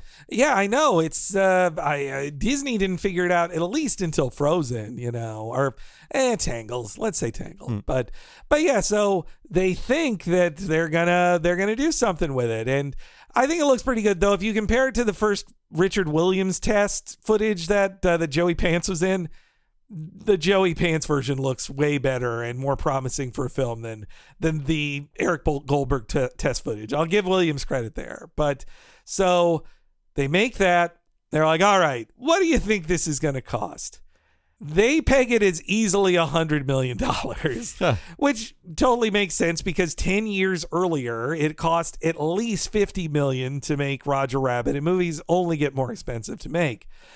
So while Spielberg Spielberg still is on board, and they get Frank Marshall and Kathleen Kennedy back to be producers too, who had left Amblin, but they came back to there. And so this was the other side of it, of why Malden said he thinks it wasn't made, not just the Nazi stuff, but he says that he worked with an Open Season, which Nat Malden Olson wrote. He worked with a producer who was at Amblin at the time, and that producer told him it's just money. It was that Eisner saw he would have to make a thing that's very expensive and share the profits with a bunch of other people, and that the film would have to make like over $500 million for actual real profits that Eisner wanted to start pouring in, which that's a lot of money. Yeah. And so instead, Eisner could do that, or he could spend $100 million on a proven commodity like a Michael Bay action film called Pearl Harbor. Oh, we got Pearl Harbor instead of Roger Rabbit 2. The money for Roger Rabbit 2 went to Pearl Harbor. I hate it even more. As well as Treasure Planet. Both of those got the Roger Rabbit money. No opinion on that movie because I haven't seen it, but I sat through Pearl Harbor in theaters, and I wanted to leave, but someone had taken me and I couldn't. That would have been too rude. Yeah. Yeah. I had no way home. That movie's so long, it's so expensive, and not a hit, not a big hit either. Like, yeah, Eisner bet wrong on that, but he really thought Pearl Harbor was going to be big. That was their We Can Do Titanic movie, right? Yes, Yeah, very I thought much. so. Yep. Well, and also, I will say, though, I would bet Eisner's ego was bolstered a little bit because had they approved it then, it probably would have come out in 2000, maybe early 2001. What came out in 2000? A similar movie called Rocky and Bullwinkle that did not do good at all. And so probably he was thinking like, well, that did shit. Like our Roger Rabbit 2 wouldn't have worked. And it would have been Roger Rabbit 12 years after release. And do people even remember him then? You know, that was a real torture throughout my teen to early adult years, which was getting all of these things that were like Roger Rabbit, but not anywhere near as good. Yes, like Space Jam and Rocky and Bullwinkle and Back in Action, which I just saw, and it's like a B minus. Yeah, the better than most of those. Yeah, but yeah, and not to mention Cool World, all the lie. I try to forget about Cool World. So yeah, then Eisner has killed Roger Rabbit once more. All right, the early 2000s, occasionally you get rumors swirling every now and then, especially because Zemeckis was really, and other writers were really involved in the DVD release, like the really great DVD release with all the extras that then are also on the Blu-ray. That's because Zemeckis gave a shit, and he's like, I'm into Roger Rabbit again, you know? On the 4K, the newish 4K, it's all of the archived 2002 DVD releases for, I think maybe it was like the 2003 release, which was the 15th anniversary at that point. Right. Yeah. God, only 15 years old then. Yeah. Well, and Zemeckis, you can hear him on the commentary. He is doing it with his original producer, who would also come on to, if he were to do a sequel, and with the original writers, who he was wanting to make a sequel with. Like, that commentary basically was recorded in between planning sessions for a potential sequel if they were to do it, I think. But everybody plans things in Hollywood. I like that these DVD extras are archived on the new releases. I'm glad there's a home for them, but it also shows you that no one is making any features anymore, ever. No. So you'll get your 480p feature in a little square on your 4K TV, and then when you go back to the menus, like glorious 4K menus and a glorious 4K image, but you see this like very artifacty shot on video featurette from a DVD from 20 years ago. It's so sad nobody even I feel like even on the Simpsons ones where the producers say, we'll do it for free, please just let us do it, they're like, nah, no, we're not going to put it out. It costs money to even put it on there. I say, hey, Al Jean, hit us up on Twitter. We can distribute your commentaries. Yes, yeah. For the episodes. They're all recorded, right? Yeah, just give us a wink. It won't fall back to you. You won't get in trouble. But what also helped that in the early aughts, as much as we would prefer to forget this, Robert Zemeckis was actually really into animation in the early aughts because he had started Image Movers Digital, Monster House, Beowulf, and of course in 2007, Zemeckis has signed a deal with Disney to make films at Disney. How could a Roger Rabbit not come out of this? And in fact, so he signs a deal in 2007. The first of those movies, the Jim Carrey A Christmas Carol, is getting released in 2009. Zemeckis in interviews is going like, yep, Roger Rabbit, we're doing it. It's going to be done with Disney using this technology. We're doing it. He promised that there would even be a digital ghost of Eddie Valiant in it, which I'm so happy that didn't happen. I'm upset for a lot of reasons right now, but mostly that we had to experience Polar Express, Beowulf, which I hear is better than the rest, and Christmas Carol. Mm-hmm. And Mars Needs Moms, too. Oh, shit, that too. Instead of Roger Rabbit. Yes, yeah, it's why would you ever make Mars Needs Moms over Roger Rabbit? Why would you do that? I don't but so yes, Zemeckis for a few years was all in the press of like definitely going to happen, going to be set in the 50s. Frank Marshall's coming back. Well, it's also interesting because Zemeckis would say it'd be in the 50s, and they would get Bob Hoskins to do motion capture, and they de-age him, while Frank Marshall was still saying it was a prequel. But also, Zemeckis did say Roger Rabbit would still be a 2D animated guy around 3D motion captured people. That was still what he saw it as. In 2010, Bob Hoskins says he was interested, but obviously when he retired in 2012 with Parkinson's, that wasn't going to happen, and then he sadly died in 2014. So it really wasn't going to happen. So he got back those. Zemeckis got the same screenwriters from the original. He said that they gave them Zemeckis would say he gave Disney an amazing script in 2012 that he loved, and then nothing happened. Oh. And he would then later say in 2016, when asked about it, he said Disney hated the violence in it, and they really hated Jessica Rabbit. Like, it sounded like Disney in 2012 not into Jessica Rabbit. That's such a bummer. I mean, let's say take away the money from The Good Dinosaur in Monsters University. Give that to Roger Rabbit too. Yes. Oh God, you see, just today when we recorded this, that Good Dinosaur director is going to make another movie, that Elementals thing. Oh, that's him. That? Yeah, okay. Yeah. Don't know. But yeah. So one other aspect of unmade Roger sequels. You might hear somebody say like, oh, I heard they were going to make one that was like a remake of the Martin and Lewis film, The Stooge, with Roger Rabbit and Mickey in it.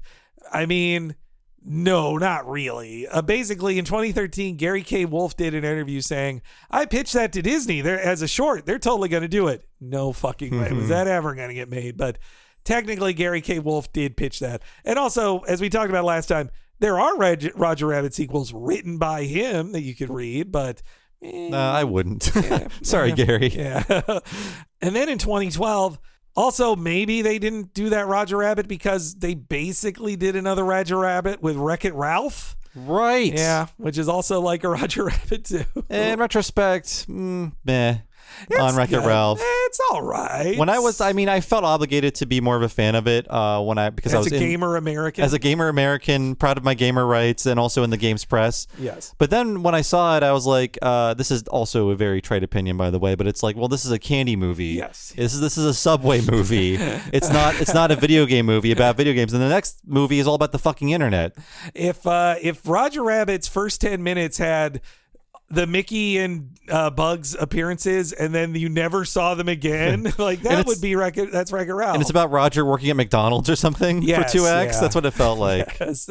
I still like it, and Rich Moore, great director. Artistically, it's great, and I also loved going to events around that time and seeing the Fix-It Felix machines. Yes, the arcade machines. Those are great. Yes, but again, it was another thing of like, well, this is kind of like Roger Rabbit, so. Who needs that? Who needs Roger? And so seemingly dead in the mid-aughts, in 2016, that's where Zemeckis did interviews of like, this character's dead. Disney won't make my movie. Again, every now and then you will see a rumor that says, ooh, Zemeckis, he says he might do it again. And of course, he is making Pinocchio. So he's still in the Disney atmosphere. But yeah, it's a question now of like, do anybody other than elder millennials even remember Roger Rabbit? And let's say Gen Xers, sure, they count too. Well, and certainly, that in the book on the making of Roger Rabbit, I get the sense that a lot of Roger Rabbit memories are also tied to sexual awakenings at seeing Jessica Rabbit, not even much of a care for the character of Roger himself. Sure, but I mean, it's healthy. Sure. Yes, yeah. I mean, Pixar, they can't move past the dump truck ass moms in their movies. True. And what if a thing had feelings? Yeah. No, or had jobs. What if things had jobs? I really liked in Turning Red that it actually did kind of deal with growing up and awakening sexuality in like a mature way that a kid can understand through metaphor. And it wasn't. I got to think. it's the only Disney film I've seen where menstruation is mentioned like directly. Oh, wow. Okay. Yes. Yeah. It's because obviously the turning red transformation works as symbolism for menstruation, but when the mom first hears her daughter going crazy, she thinks that she's had her first period, and she comes in with a bunch of pads and Midol and all this, like, I'm ready for this. I knew this day was coming a little earlier than I thought. So it was just funny to see in that movie, like, symbolism and the undercurrent, what it actually meant came together in the same scene. I had no idea. Still have to see it. It's a good movie. Don't yell at me. It's a good movie. But so, yeah, I guess now another Roger Rabbit movie is coming out in the Rescue Rangers comeback film, which is about how the Rescue Rangers cartoon was made in the real world, and the cartoon characters are real people who are actors who star in things. And Roger Rabbit has a cameo in the trailer. And if there's anything extra in that Roger Rabbit related stuff in that movie, I'll put it in right here. I mean, you've seen it. We haven't yet, as of this recording in mid-May. But I honestly feel like there were really good intentions behind the movie. Lonely Island people probably don't know a lot about animation. And they were like, we want to do a Roger Rabbit style movie. And Disney was like, we'll do it. Anything. And then they said, well, here's what we can do with the Disney Plus budget. And they realized you're not going to get the Roger Rabbit you wanted. No, we shall see. Hey, everybody working on it I like, but I also hate that it's a bunch of SNL people who are like, hey, we want to make an animated movie. Don't give that money to like the people who work at Disney Animation. They can just wander in and pull Roger Rabbit out of storage. No one else can. See also the upcoming Darkwing Duck that's not being made by actual animators. Is that another Seth Rogen thing? I believe it's a Seth Rogen come on. thing. Yes, yeah. Just like the Seth Rogen. And fucking Colin Jost is making some shit too. Ugh, it's bad. Anyway, see, we said it just to go full circle. We said it about Spielberg and Zemeckis. They grew up on those cartoons, and I think they did a proper tribute to them with Roger Rabbit. And now our generation gets to make these movies that Zemeckis and Spielberg made. Will they be as good? Will their Ninja Turtles and Rescue Rangers and all that made by our generation of creators will be as good? I wonder. It makes sense because, as time passes, each generation gets fewer and fewer money and resources. It's true. So they get to make a lesser Roger Rabbit than the boomers got to make. Yeah, man. Depressing. Well, a fitting for the tale of how we never got a Roger Rabbit, not once in our lives. Another actual movie, and probably never will. But we did get 3 shorts, and that's what we're going to talk about on the other side of this break. So please, I'll never do it right, but please stick around. Same old thing. They never pay me enough money. You want to pay peanuts, you get monkeys. I can't take much more of this. I get the same junk from that rabbit every time we do something. He's making me crazy. Mr. Herman, you forgot something. What's the matter, Toots? Afraid of a little bang? From Walt Disney Pictures, when Wayne Selinsky accidentally shrinks his kids. Where are we? They must battle their way back to the one place they think is safe. They're gonna head right for the house. Honey, I Shrunk the Kids, playing together with a special added attraction. Roger Rabbit's back in an all-new maroon cartoon with Baby Herman and America's favorite nurse, Jessica. Thank goodness for modern medicine. Going up. Tummy Trouble, playing only with Honey, I Shrunk the Kids, rated PG. Now playing at a theater near you. There's a wild new ride at Disneyland, and it's out of control. Moving, spinning, swerving, sliding, and it never stops. Well, almost never. It's the new Roger Rabbit's Cartoon Spin in Mickey's Toontown. You're in control. You're out of control. But can you escape the dreaded dip? Head for Roger Rabbit's Cartoon Spin, a wild new ride at Disneyland.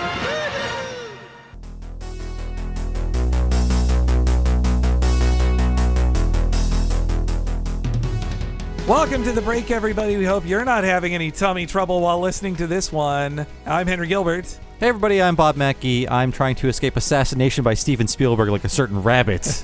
And a big thank you to our listeners this week. I hope you guys enjoy this travel through the many attempted sequels of Roger Rabbit, as well as the 3 shorts of his that got made. And also, since we recorded this, I've watched Rescue Rangers. They didn't do anything. Everything you saw of him in the trailer is what Roger Rabbit does in the movie. But he was dancing the Roger Rabbit. Yeah, and they recorded a new thing with Charles Fleischer too, so it was real. And that's all she wrote. But yes, but you know, me and Bob are only able to do indulgent episodes about the history of Roger Rabbit and his many attempted sequels, thanks to listeners like you who support us at patreon.com/Talking Simpsons. That's right. If you go to patreon.com/Talking Simpsons and sign up at the $5 level, you get everything that we do on this feed 1 week at a time and ad-free, and also access to everything behind the $5 paywall. That includes all of our limited miniseries, over 100 episodes, and monthly access to both Talking Futurama and Talking of the Hill, our regular monthly Patreon-exclusive podcast. We also have a great library of old miniseries, like things like Talking Critic and Talking Mission Hill. So many things are happening behind the $5 paywall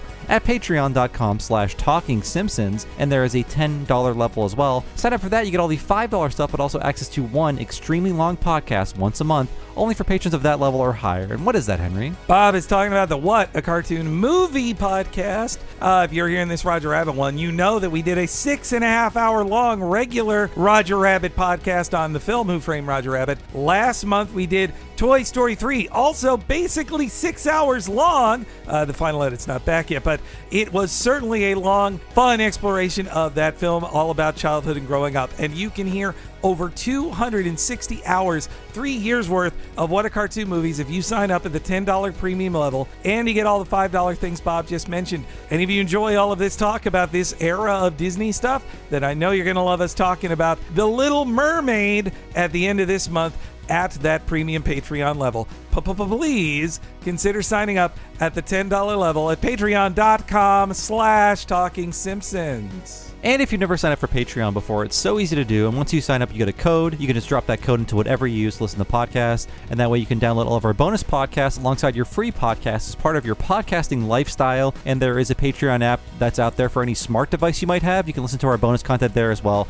No matter what way you do it, it's so easy to access all the bonus content waiting for you at patreon.com/Talking Simpsons. So now let's all just have an uneventful babysitting trip as we listen to us talk about the 3 Roger Rabbit shorts.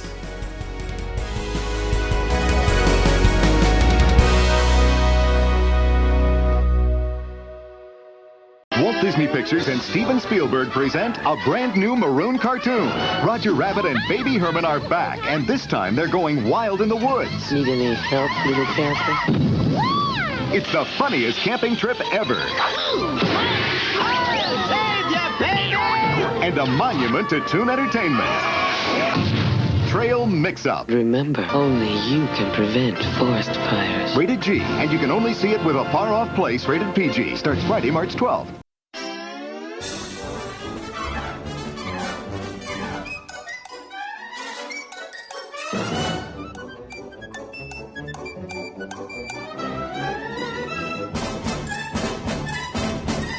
Hey, we are back. Hope you like that break with all those vintage Roger Rabbit commercials, and you're hearing the classic Maroon Tune starting music that they use for all 3 of these. I would guess that's Alan Silvestri's music. They're just reusing. I think so. Yeah. And all these shorts made in 1947. Yes, yeah. Because they're just reusing the animation. Yeah. Hey, those moving bubble letters, they're gorgeous. Why wouldn't you use them? Yeah.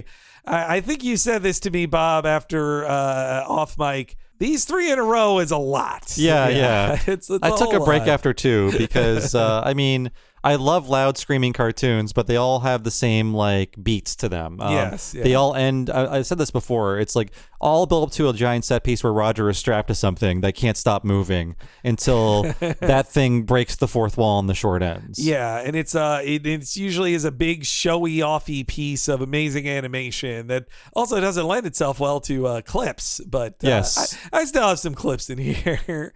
Though also what really hit me now after doing the research on it is oh yeah, these have so much in common with Eek the Cat.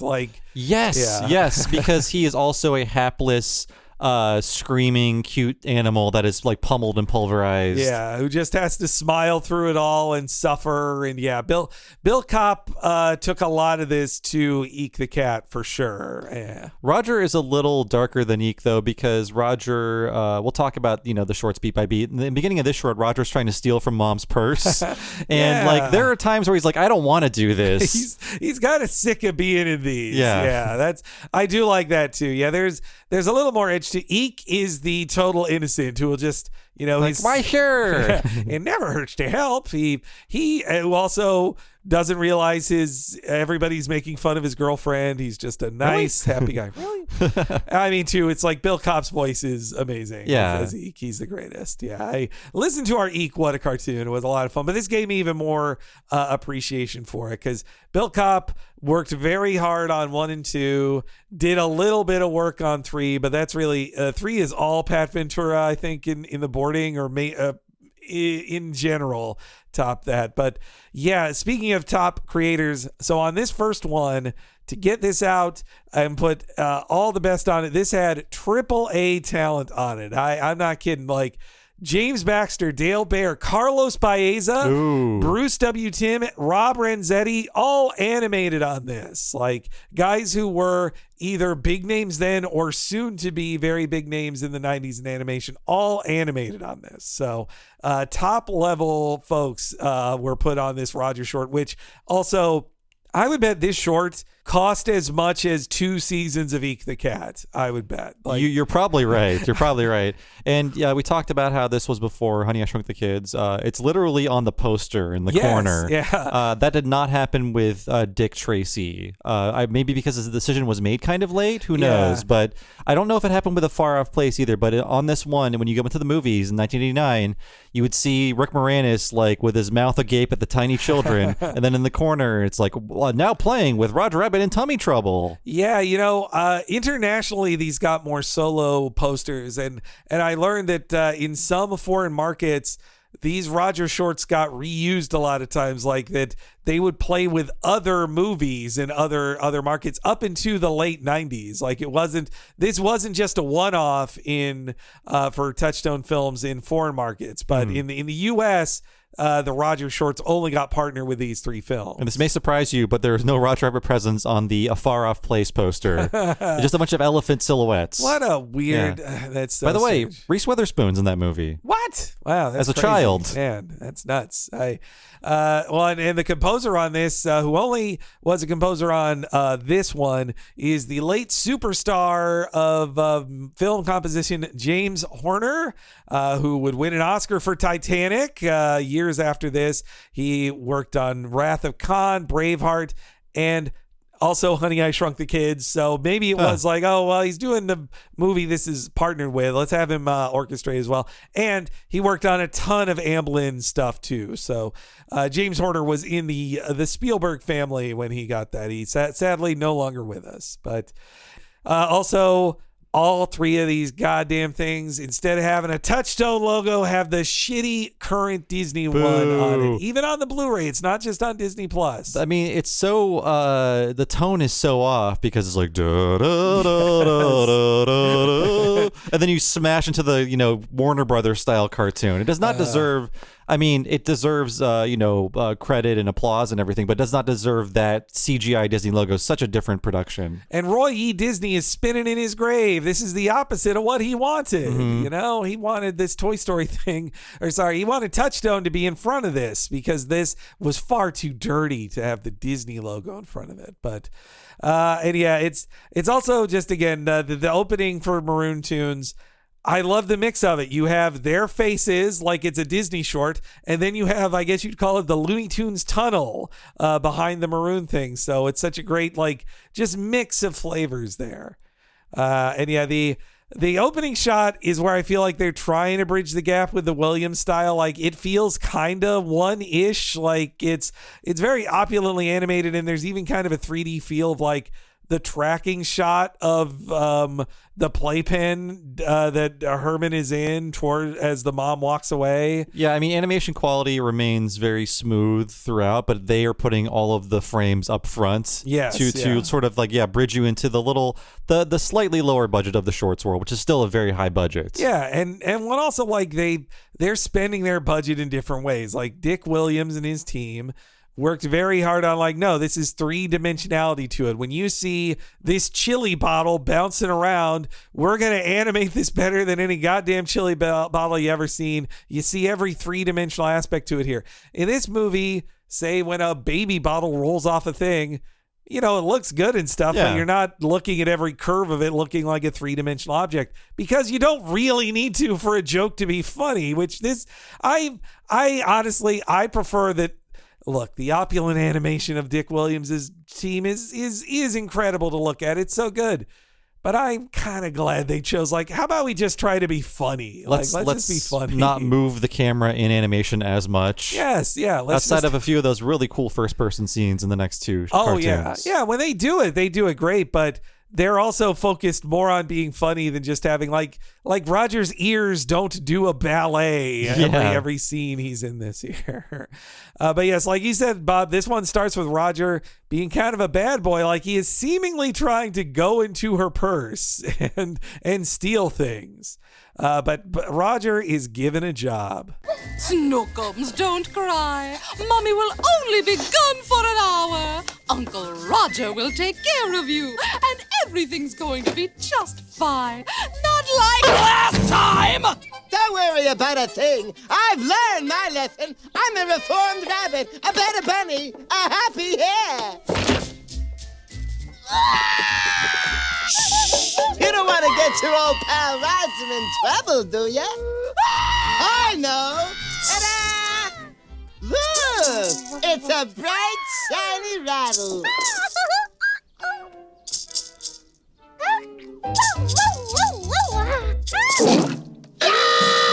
Jeepers! Somebody call 911! Call 911! And you're totally right. I was watching the clip as you're playing the audio, and as soon as mom leaves, they stop emulating the Richard Williams style. Yes, where it's like, we're going to not be as meticulous, but it'll still be very funny. No long tracking shots, no, like, honestly, geometry that they're laying out in it. Yeah.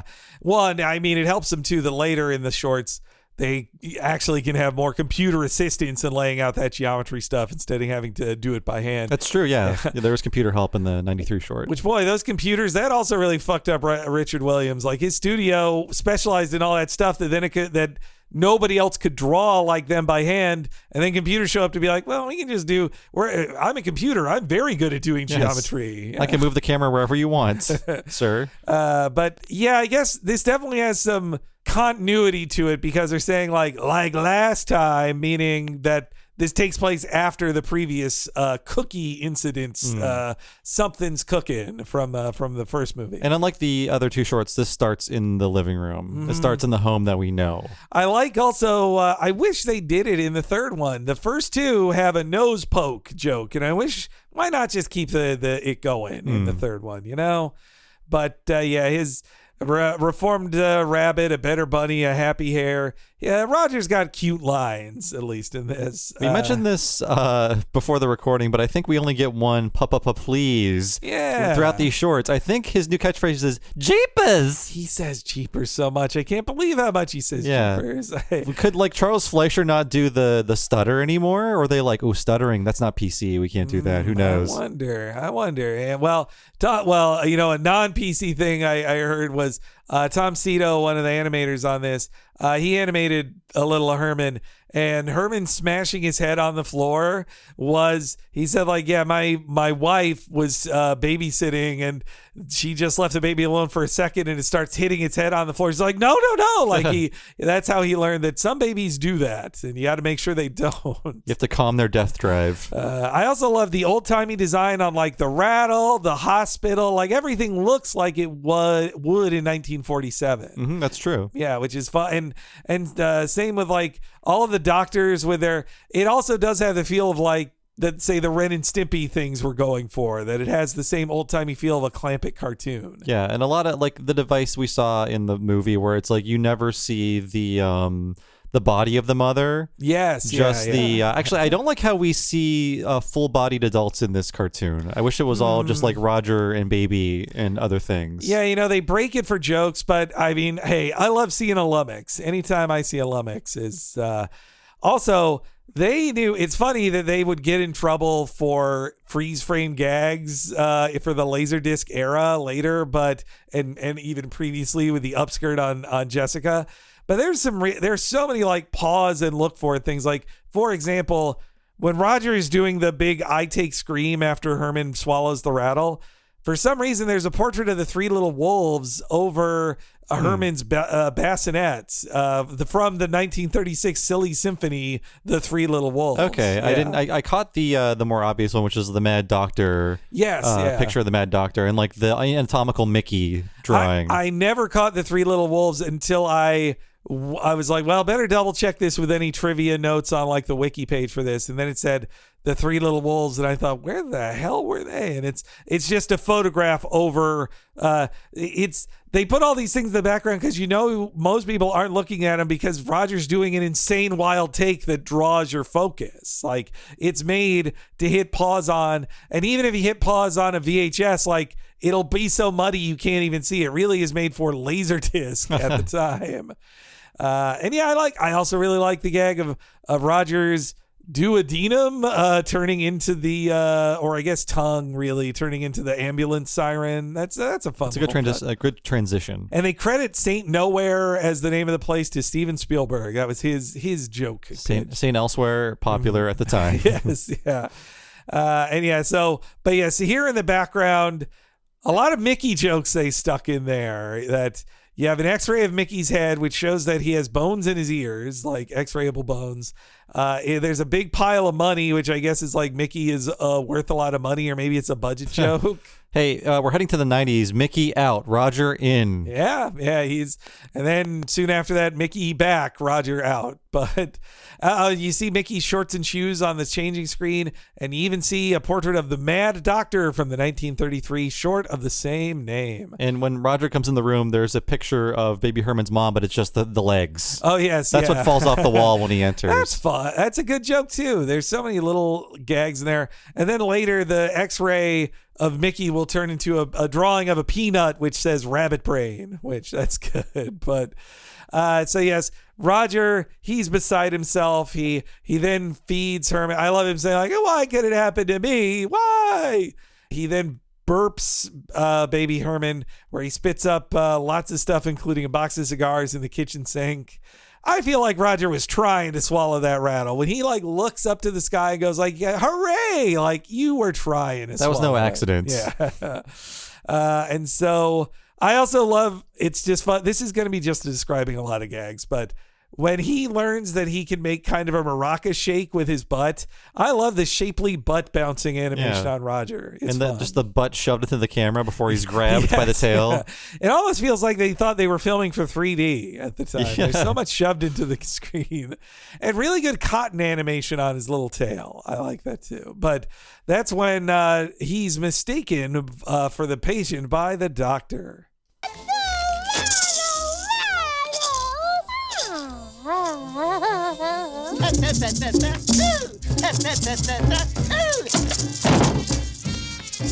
Baby Herman swallowed rattle.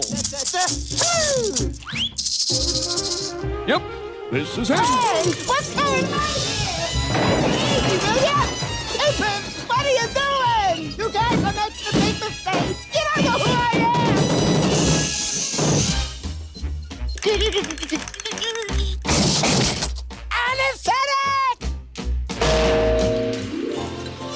It's like it's a gag a second in this thing. Yeah. Like it's so stuffed with gags. It does feel like it was meant for the video release or something, because when he's blasting through all the doors, in all of these shorts, there's one little set piece where it's like first person animation. This is the least complex one, but it's still fun. And he's smashing through all the doors. They all have different names on them. It's like a frame per name. Yeah. It's like you can barely read the words after you can sort of read, proctology and gynecology, but in there.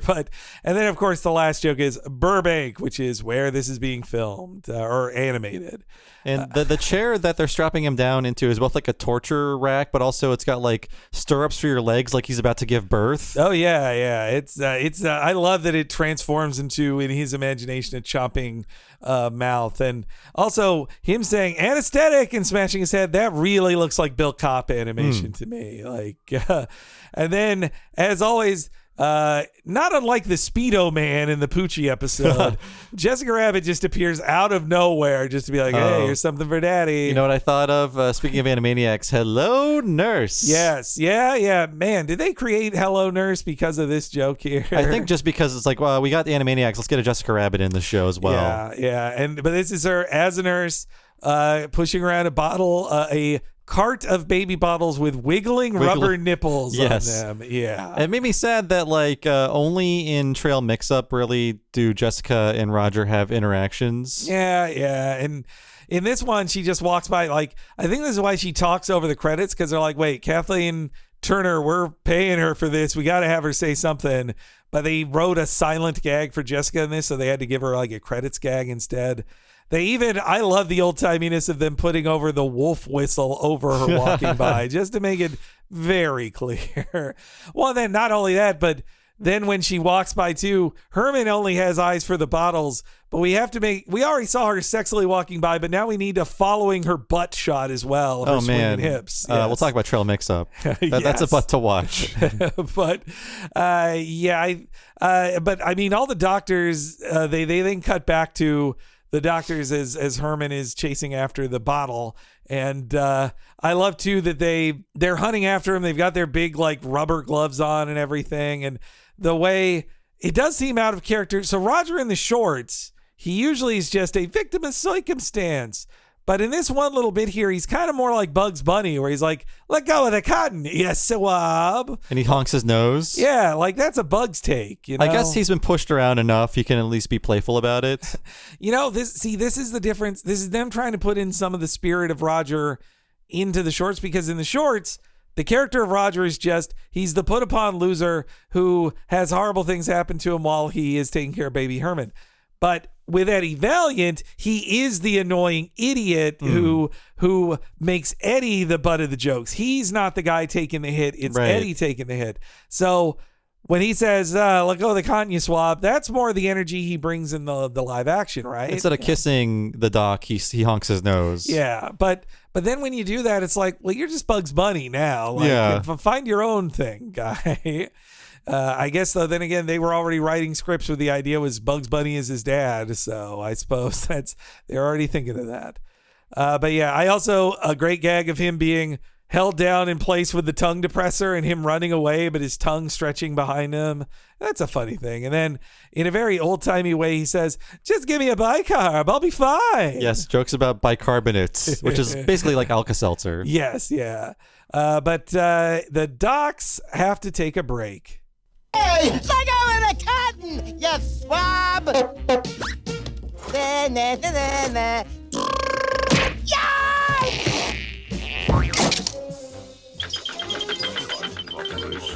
Okay, let's cut him open. Just give me a bicarb. I'll be fine. Lunch!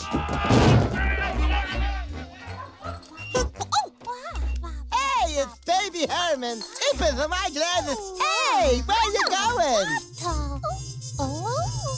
Big bottle. Hey, baby, that's not your bottle. Come back, come back.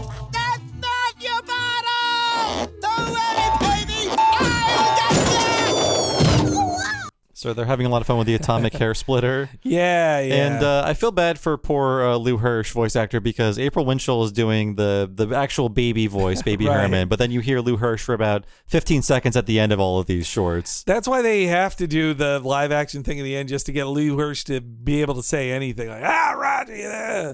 Though it's the same joke every time as in the first movie too, of just like, oh, this cute baby actually, when the scene's over, turns into Danny DeVito pretty much. Mm-hmm. Like that. There's not a new gag with Baby Herman in these. Speaking of no new gags, I think this might be the weaker short for me, because it is a lot of it evokes something's cooking a bit too much, including all of the hypodermic needles flying at him remind me a bit too much of all of the silverware flying at him. In that short. And then also he falls into electricity and does the electric zap gag That too. Yeah. And it's all happening in one scene, so it's really evocative of that short. Yeah, that's true. That does rip it off a bit. Meanwhile, Roger also does some ear stuff catching Herman, but it's all for useful stuff instead of just like the silly dance, the opulent dance it was in the original.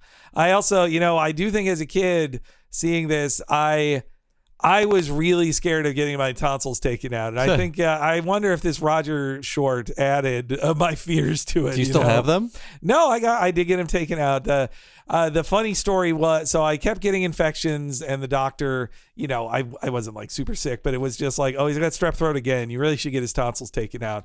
And so I finally agreed to it as a little kid. Obviously, it's like my parents are saying, yeah, we're going to do it. And so you go along with it. But my mom always loves to tell the story that like, I'm fine with it. We go through like, 2 weeks ahead of time. They say, this is what's going to happen. Here it is. The day I'm being carted into the room, I like almost like a cartoon character. I say, can we think about it? Let's reschedule this. I actually don't want to do let's this. reconsider. Yeah. But then I went through with it, and it was fine. I coughed up blood afterwards, but that's what happens to all of it. Do you still have your tonsils? I've still got mine. Wow, man. I had them taken out for the right reasons. I really was like, I don't know if you had strep throat all the time or I did tonsil not. infection. So maybe I'll get them taken out for cosmetic reasons one day. What'll your throat feel like then, man? Hey, that's the moneymaker, though. You got to be careful with It will actually change the way you sound. I knew somebody who was on a lot of podcasts who got their tonsils removed, and they sounded different after that happened. Really? Yes, because it's just meat in your throat. Yeah, wow. I never thought of what my voice, if my tonsils were stronger and less infectious, would I sound different? I consider it a personal failing. But also when I think about like the way all this action comes together of like the atomic hair splitter falls off, it then turns into a rocket and they're flying around. I think like no Disney tune now would have characters smash into a wheelchair, Yeah, seeing like Roger in a wheelchair, just like, this would not be happening again. Well, also you think about all the rules on TV cartoons, even in our youth, of like, they would think of, don't make the doctor scary because kids shouldn't be scared of their doctors. They should go. This, meanwhile, is like, no, it's fun. Roger's scared of the doctor. Doctors are scary. Like, let's put that in there. And apparently it was a bad influence on you. Yeah, maybe it was. But yeah, I like the spirit that they go like, enough of listening to what the parents groups say. Let's just make scary doctor. They're making this for kids in 1947. That's their excuse. And also, they smash into a guy in a wheelchair, which, you would not do now. And I love how the wheelchair stops right at the edge of the open elevator, and then for no reason tosses it out. Shoves them in, yeah. And also good Dick Williams-esque 3D camera movement as they're falling through the shaft, and then it kind of changes perspective as Roger stops them from moving. Yeah, they don't do it a lot, but they do it occasionally. And the elevator almost hits Baby Herman. There's some really good almost hitting Baby Herman. Same too earlier when he walks through the swinging doors. Like the swinging doors barely avoid him. But then falls through the elevator, gets smashed by the elevator. And this is where we have, I have a clip of all three Droopy cameos here. Baby Herman, I'll catch ya!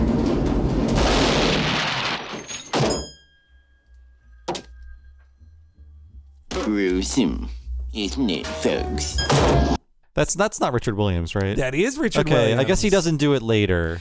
So this was a deleted, unused line from the movie. So yeah, though the Richard Williams was done with Disney at this point, they had that line. They're like, let's just reuse that for Droopy. And Droopy is still an elevator operator. Yes, yeah. Maybe that was his reaction line to Eddie Valiant in the movie. I don't know. After he gets squashed or whatever, Droopy would like talk to the camera. Yeah. But I love in all three of these, nobody else played ball except for Ted Turner with sharing a character. He's like, if you want to put Droopy in all three of these, I'll give him to you. Droopy has like a huge credit at the end of these. Like Droopy is owned by MGM and Lowe's. Yes, yeah. Like the movie theater chain. That's right. Yes, yeah. And then I think by trail mix-up, Turner's name is attached to it. Okay, yeah. By that, but yeah, I mean they. Whoever had Droopy was cool with it. That was maybe Droopy was the most affordable, or they're like, well, Droopy's he's just on the right level of fame that he can just have a cameo that doesn't draw focus or make you go like, oh, I wish this was a Droopy cartoon instead. He's more well known than like Chili Willy, but not as big as Bugs Bunny or Sylvester or whatever. Or even Woody Woodpecker. Though, Droopy had a moment in the 90s. He was, I guess at the same time we were seeing this in theaters, he was part of the shit Tom and Jerry kids. Yes, Dripple or Dribble. Ugh, that was his son's name. Right, I hate that. I think they were detectives. I forget. Yeah, no, they weren't. I think they weren't detectives at first, and they had the spin-off Droopy Mysteries detective show. Oh, you're right. Yeah, but God, trash. I had standards as an 11-year-old. No, I never. I changed the channel to like Muppet Babies, a far better show. The elevator gag, it's cute. Then they fly back around. I also love him being smashed into the walls of the elevator door. And then as he flies back out with Baby Herman, I love that for no reason, there's a pile of explosives at the end of a hallway in a hospital. That made me laugh. I also laughed at like, he makes it out of the elevator.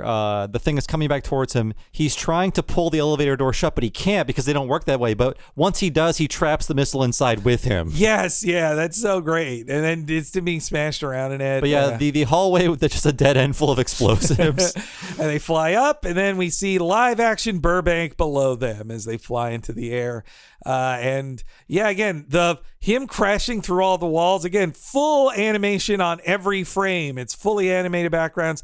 That is some opulent stuff. If it was Williams, though, every room would be different. There's like 3 rooms that are like repeated in a cycle. Oh man, if Richard Williams was watching that, he'd be like, these lazy assholes. There's for each of the like 12 frames of them going through a floor, it should be filled with different items and different wallpaper, and it should make it clear that this took way more effort than it needed to.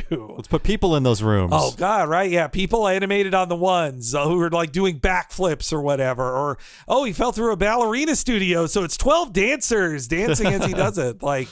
Which, again, it's fun to see, like, I guess the equivalent of a Fabergé egg of animation. Yeah. But honestly, that's not funny. Yeah. Not always funny. But yes, then they pretty much just trade who has swallowed the rattle in between these things. One will spit it out, the other will swallow it. As they crash, Roger lands, and then he's still kind of choking, which I love. And then Herman lands on him, he spits it out for the last time. And then we get some of the timeless humor of the cost of the U.S. healthcare system. Oh, yeah, this is a pro universal healthcare movie, or short, rather. Yes, I love that. I love that it just ends. The bill kills him, and then Baby Herman swallows it after the blackout, which this is the only of all 4 Roger shorts that actually just ends as planned. There's not a problem while filming. They actually just write it all the way to the end.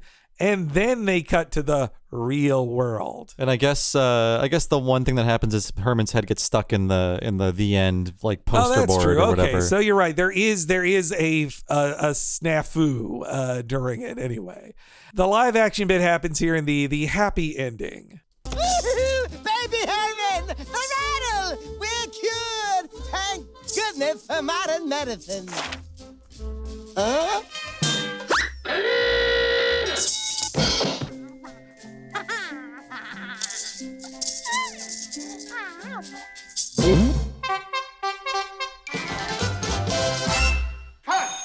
That was great. If I have to swallow that rattle one more time, I'm gonna puke my guts out. Get me out of this thing. Tip it, Baby Herman. Oh, damn. This ain't You're gonna funny. give yourself Oh, a my heart agent, attack. this is no way to treat a star. Hi, Baby Herman. You were stupendous. Roger, honey bunny, Let's go home and play. Tipper, what do we play? Tiddlywink? Canasta? Parcheesi? Oh, how about a little patty cake instead? Patty cake? Tipper. Cheapers. All right, Larry. Okay, that's a wrap, folks. Save the lights. You know, it's very derivative of the end of Something's Cooking, this little bit, but I love it because it's like, oh, just a little extra taste of Who Framed Roger Rabbit. Yeah. It's not done quite as well, but it still works for me. It's the taste of what we're going to see in that sequel when we finally see the live action again. You know, Roger knocks over a live action table and there's a little other like interaction and stuff. And this is also when they're animating on the ones again, but even then they kind of stopped doing that. Like you definitely notice there is less care when Roger walks off with Jessica. There's not as much care of like physics and physical space with him. It doesn't look as good. I mean, that was Richard Williams is necessary for that stuff. Yeah. I had lots of negative stuff to say about Richard Williams, but honestly, nobody could do that better than his team on that. But though also I felt like, man, they're just another patty cake joke? Like, one up it, have a new thing. Just don't say like we're gonna play patty cake. Okay, I guess that's what they're doing. I guess trying to that's a crowd pleaser. They're playing all the hits. Also, you know, as these shorts go on, they fill it with less and less live action stuff around them and props. Like they start cutting the money more. Oh yeah, the third one is just like a silhouettes of people, and then we cut to like a model for the live action stuff. That's cheap as hell, man. Yeah, the model's the closest thing to something they spend money on, but it's that. Did feel like the difference of like, oh, Bob Zemeckis isn't on the set here to say, guys, we can do better than that. Get all the props around here. And that's not Joel Silver as Raoul. Yeah, just some guy, man. But at least, you know, Charles Fleischer, he must have had a good deal because his name is like starring Charles Fleischer as Roger Rabbit. And then the other actors are credited differently. Though Kathleen Turner gets the last credit of the and with, like, but it's like, and Kathleen Turner as Jessica Rabbit. All 8 seconds of Jessica Rabbit. I wonder how much she got paid for that, man. I wonder. But yeah, so that's the first one. Everything's going smoothly. A whole year later, they're all ready to do a Roller Coaster Rabbit. But actually, as I learned from the Pulling a Rabbit Out of a Hat book, things didn't go as well. I had not heard this story anywhere else about the production of Roller Coaster Rabbit. You know, they got big plans for Roger. Not only that, but like when they open Disney MGM Studios in Orlando, the animation studio is a major part of it. Right. Like, and Roger Rabbit's going to be the first. Roller Coaster Rabbit is the first thing that'll be animated there. And the plan is that the sequel will be animated there too. Like they open it April 89, and they're starting work on it right there. That's why this is all about an amusement park. They were figuring the roller coaster in this will be the inspiration for the baby buggy coaster that they were definitely going to build at MGM Studios. This one is my favorite. It was also funny hearing the animators who, I'm so sad I never got to do these tour the animation studio experience that they had there. Well, you saw Uncle Joey get to do it on Full House. I know, that's what made me want to do it so bad. They'll turn you into a cartoon. But the funny thing they said in the book was the animators, of course, hated that, and that pretty much it was just like you had to take turns in the fishbowl. Like, all right, for the next 2 hours, you're doing work in here, and people will watch you. And apparently, they would say on the tour, "Oh, it's a one-way mirror, so they don't see you and they're distracted." Apparently, that was a lie. They could see the tourists, and they hated it. That reminds me, when I worked at One Up, it was in the IGN building because they bought One Up. They like kids would come through to tour, and I felt like they were all Bart Simpson. I was the guy going, "I wish I was dead." It's like, man. They get to write about video games, and I just had to make sure nothing offensive was on my screen. You know, the pulling of the rabbit out of the hat thing, they said that apparently on some desks there were some offensive drawings that the parent can play. Like, say, you know, these are artists. They do life drawing classes. There's some nudes on their desks, like tasteful ones, but obviously a parent complained about that and they had to take the nudes off their desks. Like stuff like that sounded no fun at all. But what also, though, all those famous names I named, they weren't going to move to Orlando. They didn't want to move to Orlando at all. Who wants to, honestly? So behind the scenes, Cop and Ventura they finished full storyboards approved by Steven Spielberg, or at least on some level approved by Steven Spielberg, for Beach Blanket Bunny and Jolly Roger, which I believe one is about a pirate theme, one is about they go to the beach theme. All those got approved. And boy, you know, what thirst traps did people miss out on of Jessica Rabbit at the beach, you know? Again, I'm having that Avatar syndrome. But so Cop and Ventura finished those, but Roller Coaster Rabbit gets moved to the front of the line. Again, I think by the Parks people. There's actually a couple of Parks jokes in here that they snuck in as well. But so this was the thing I had not learned until reading the book. Apparently, Bill Kopp was not just the border of this one, but the original director of the short too. Oh, wow. But it wasn't coming together well. It was missing deadlines. There were just general vague problems mentioned in the book. And it said, this was what, I mean, I'm just quoting the book here. Cop was a bit of a character, is what they say about why things weren't working so well. I mean, in the best of terms, he seems to be. I mean, we talked to him. Yeah. I mean, look at his early work. But perhaps when you're at a theme park working in Disney corporate, maybe that kind of fun characterness doesn't work as well when you're the lead director on it. So for whatever reason, Cop was off as director. Apparently 30% of it was finished, but mostly redone. So Rob Minkoff was not supposed to be the director on this. He had to take it back over from Bill Kopp. So I would assume this is also part of Bill Kopp quitting the Disney work on it as well. Okay. One thing I forgot to say about Tummy Trouble. Sorry to go back to that. Oh, yeah. It's that the ending of Roger seeing the bill and dying, I thought that was an Itchy and Scratchy, and I'm half right. Oh. In Cape Fear, there is the Itchy and Scratchy cartoon Spay Anything. There is a scene in which Scratchy gets the bill and then shoots himself in the head, and that's the end of the cartoon. Right. They cut that ending. Oh. So it's a similar thing that they cut. Maybe they cut it because the Roger Rabbit cartoon had done it, and it's like, we don't want people to think that we ripped it off. Wow. But that was the cut ending of that Spay Anything cartoon in Cape Fear. Wow. Okay. Thank you. I forgot that. I just think of the laser part of it. I don't think of that Bill suicide thing. Wow. Yeah. After Scratchy is like cut up with the laser, Itchy stitches him back together and then hands him the bill, and that's when Scratchy commits suicide. That's a good joke. Yeah. Man. Sorry to go back, but I forgot that was buried in my head. I had to get it out. But yeah, I think Roller Coaster Rabbit was the most expensive of them. It took 9 months and $8 million, which Wow. that's 1990, $8 million.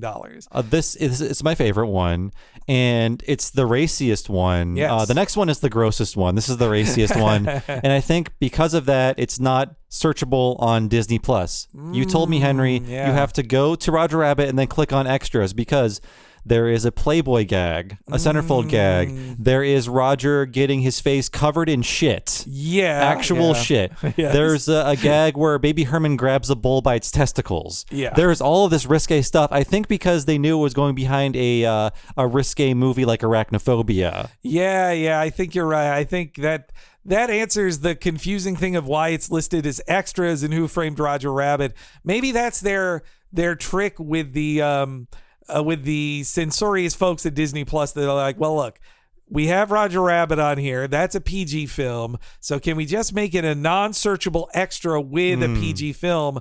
So I bet that gets around the parental guides, because then it's, if you already have your parental guide say PG movies not allowed, then this then hides it under there. That makes sense. The really Trail Mix-Up should not be rated G. I don't think so. either, no. Oh yeah, and the short ends we'll get to it with Baby Herman extreme sexual harassment. Yes, yeah. This cute 40s dame. Oh, and one other production thing about this too. I tried to get extra confirmation from Rob Renzetti on Twitter, but he unfortunately did not reply to me before the recording here. But apparently behind the scenes on this one, uncredited student animators Rob Renzetti, Craig McCracken, and Gendy Tartakovsky all worked on it. A murderer's row of young talent. And this title card straight out of Tiny Toons. Like it just is a title card from Tiny Toons. And also I can see, on the first one for Tummy Trouble, they thought, let's keep the canonical idea that this is a maroon cartoon. By the second one, they're like, We're putting Steven Spielberg's goddamn name and all the other producers up front. We're not hiding them in the end of the credits. That's the one thing I hate is like these TV style credits that aren't in trail mix-up. They don't do that with the next one. But for this one, it's just like when you turn on The Simpsons, it's like, here's the producers, here's the writer. Like, this is not how these shorts were presented in 1947. Maybe after the Dick Tracy thing, Spielberg's like, well, then fine, get my goddamn credits right in the front here. But we got a nice little multi-plane tracking shot, including you can hear among the carnival barkers an uncredited Charlie Adler speaking in there. Additional voices by... And then if you look at the background, first little gag, sideshow signs, one for Pinocchio, another for a little mermaid named Ariel. So some clever little gags in the background. And of course, who can't tell who they're referencing with Madame Clarabella, the cow psychic woman that the mother is going to go work with. But yes, Roger loves the circus. Tapers, I sure do love fairs, especially going on all the rides. No, baby Herman is much too little to go on the rides. And oh, look, a psychic. Roger, I'm going to have my palm read, so you stay here and watch baby Herman. No, not that. Anything but that. Please, Roger, you stay here with baby, or it's rabbit stew for dinner. Okay. Anything you say, Mama dearest. Why, you know me. I just love watching babies. Why, I'm a regular super sitter. Boy, that was close. Let Uncle Roger tie your balloon up, and that way you'll never lose it.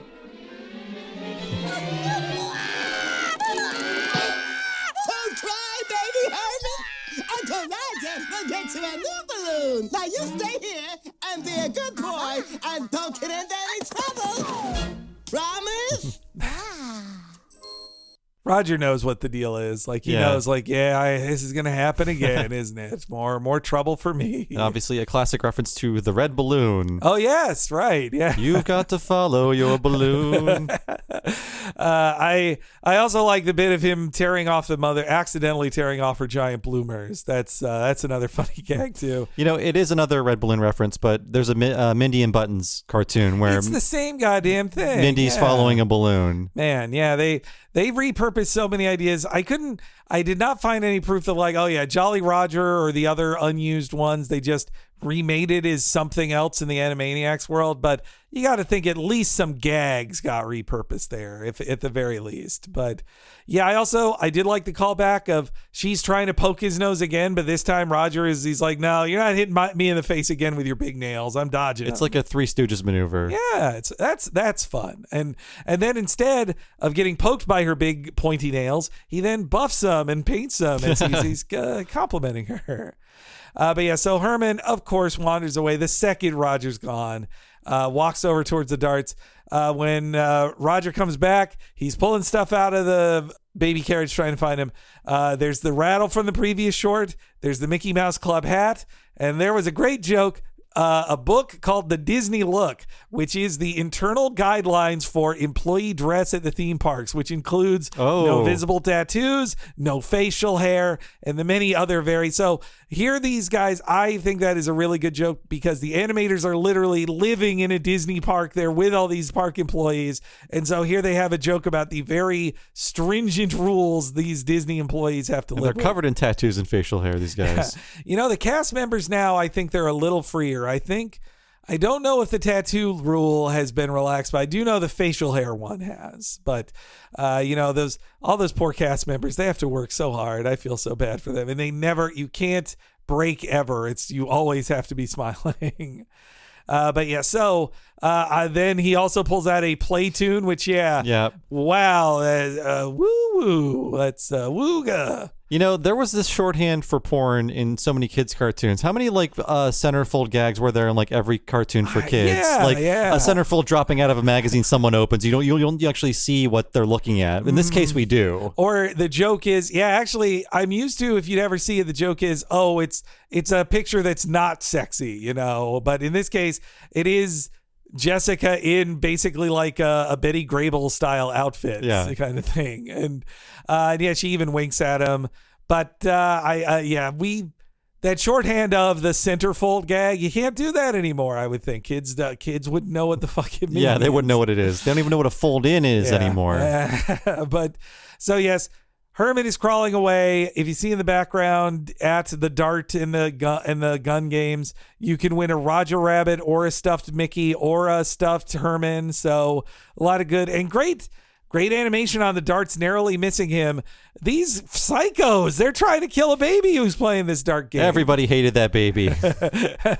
and a good gag, too, of Roger gets a bunch of darts just shoved into his head. That's definitely a 3D set of darts that are sliding off of that I think you're right. Shelf. Yeah. And also I like that Roger is such an airhead, it just deflates. And just his line of like, I got a headache, but it's a little one. That's a good joke. Good. And then they're shooting at a baby as well. And it's a real Daffy Duck gag when he says, stop. Okay, fellas, fire when ready. And then gets just blasted. Yeah, another risque thing of Roger just being shot with guns. Yes. It's funny that him in the woods in the next short is not about a hunter trying to kill him at all. Yeah. It's about logging. You know what? I guess they realize like, that's too Bugs Bunny, isn't it? Yeah, if they create a hunter. But, and then... Yeah, speaking of 3D, the gears on the Ferris wheel also look rather 3D to me and very menacing. I also like it goes. I really love the gag with the gears because I was thinking, all right, Roger falls into the gears and gets spit up, all torn apart by him. But no, he struggles against it, and the way he's pulled around by it and stretched super like that's great. It's not as it's better than the getting sucked into a machine thing in the next shorts. Yeah. It's more imaginative. No, I love him being ripped apart and just the struggle on his. That also felt very Eek the Cat to me, that the suffering he's going through and just like, just his screaming. And yes, that he is flung towards a prize-winning bull. And so... We all know bulls are hanging out at the fair. A bull could win a prize at a fair. Sure. And is there. And this entire sequence with the bull, that is on Bill Kopp's personal animation reel. Okay. So I think he did a lot of this. And like you said... He literally gets covered in bullshit. I can't believe they got away with that joke. But yes. It is the filthiest part of this cartoon, I think. Literally. Yeah. And yes, Roger meets a bull. Hey, it's dark in here, and it smells bad, too. Baby Herman? Is that you? Come on, let's get out of here before we get into trouble. Hey, you. No more corn dogs for you today. Hey, you're not Baby Herman. Hey, what are you doing down there? Baby! I hate full bites. I never eat beef. I'm a vegetarian. I don't even wear shoes.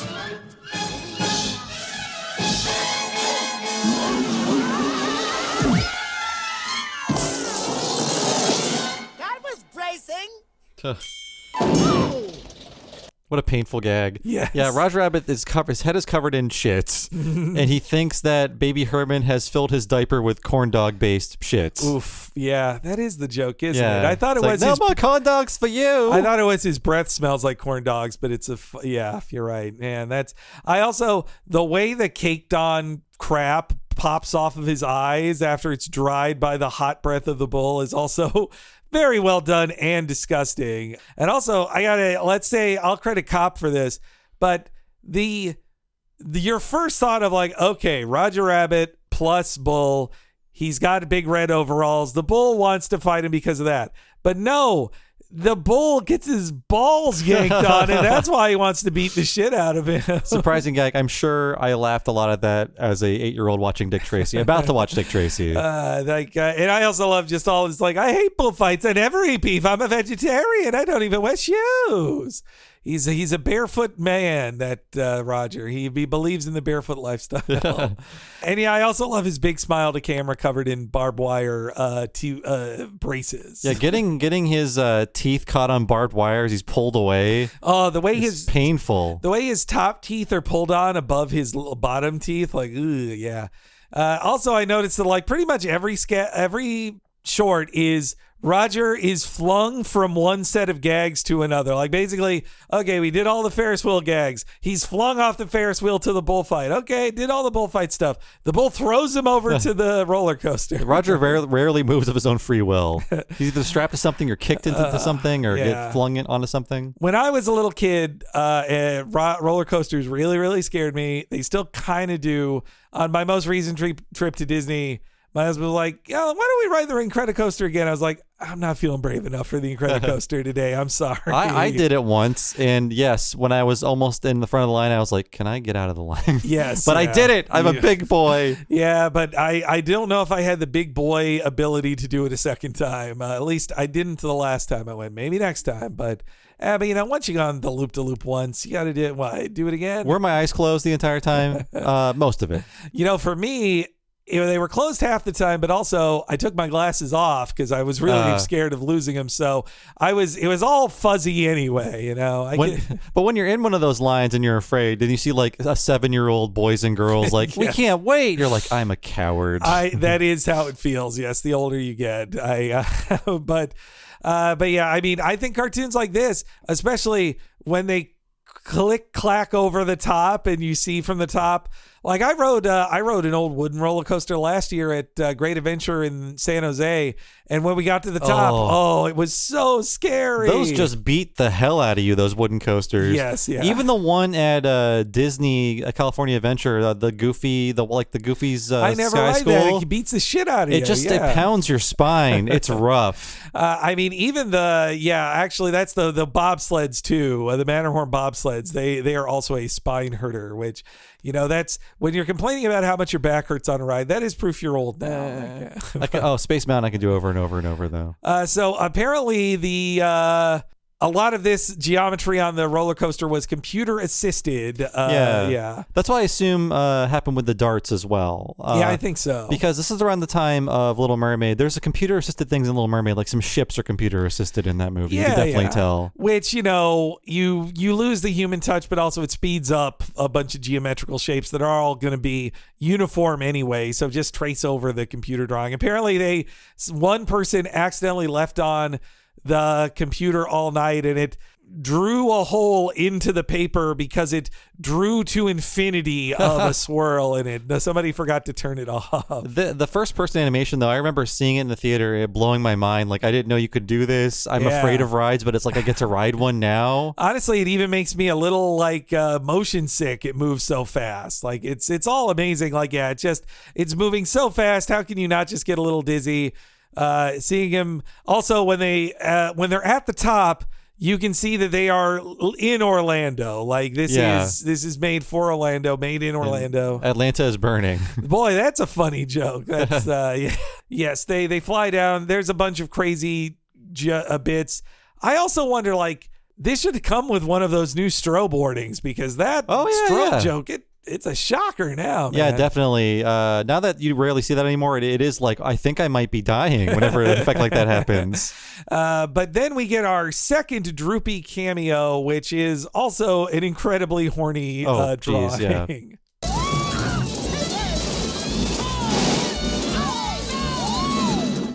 Save me. Save me. What? Save me! Curses. Foiled again. I like the gag that Jessica has to say everything like very sensually, but because of that, he can't hear her. He's like, "What?"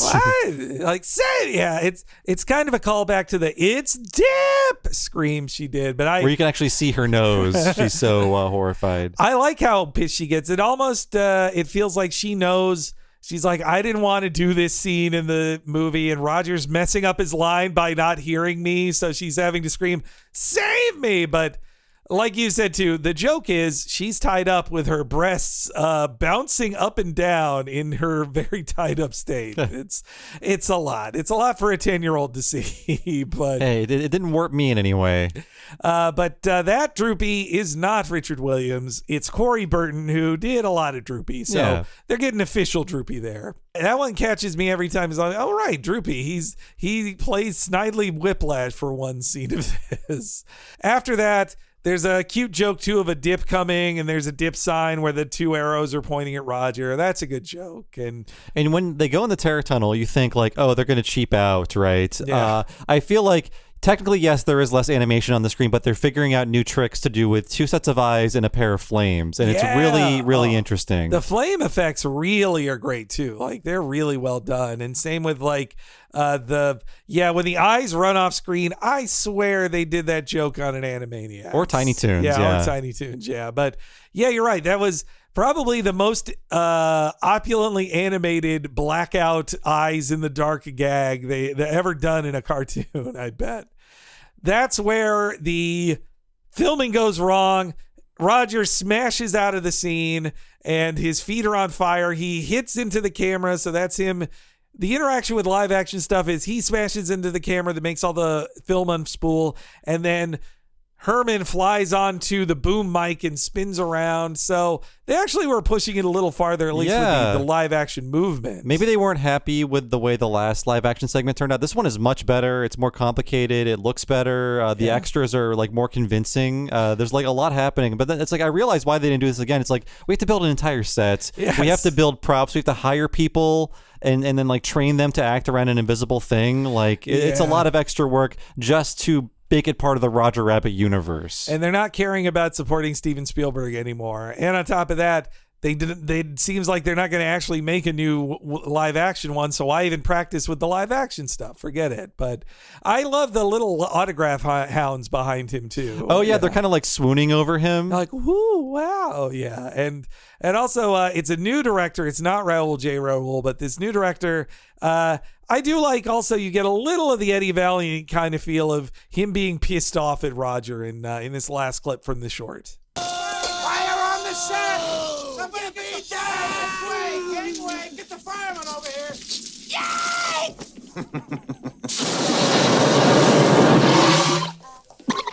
Excuse me, I don't see a scene with fire. My masterpiece is ruined! You clumsy idiot! I didn't Call understand! yourself an It's not actor. my fault! Now you go back and do this Please. entire scene again! Not this hair, cue ball!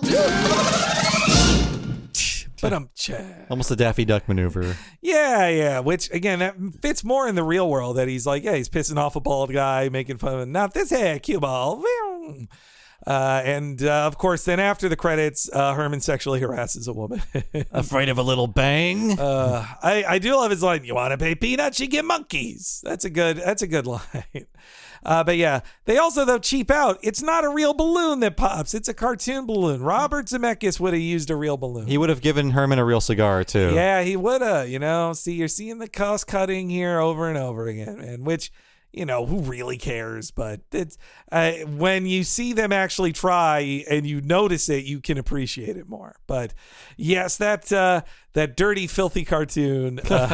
And so then all quiet on the rabbit front for 3 whole years. I do really think it was that they get Spielberg to agree to one more short as part of also him agreeing to the cartoon spin ride. I think both get agreed to at the same time, so they give it one more shot. Were they like, we need a new cartoon to promote the fact that Roger Rabbit exists and there's a place you can go to see him? Yeah, I think so. I bet it also ties into that advertisement as well. Though certainly they weren't thinking they're going to make a sequel then, but maybe they feel like, for 93.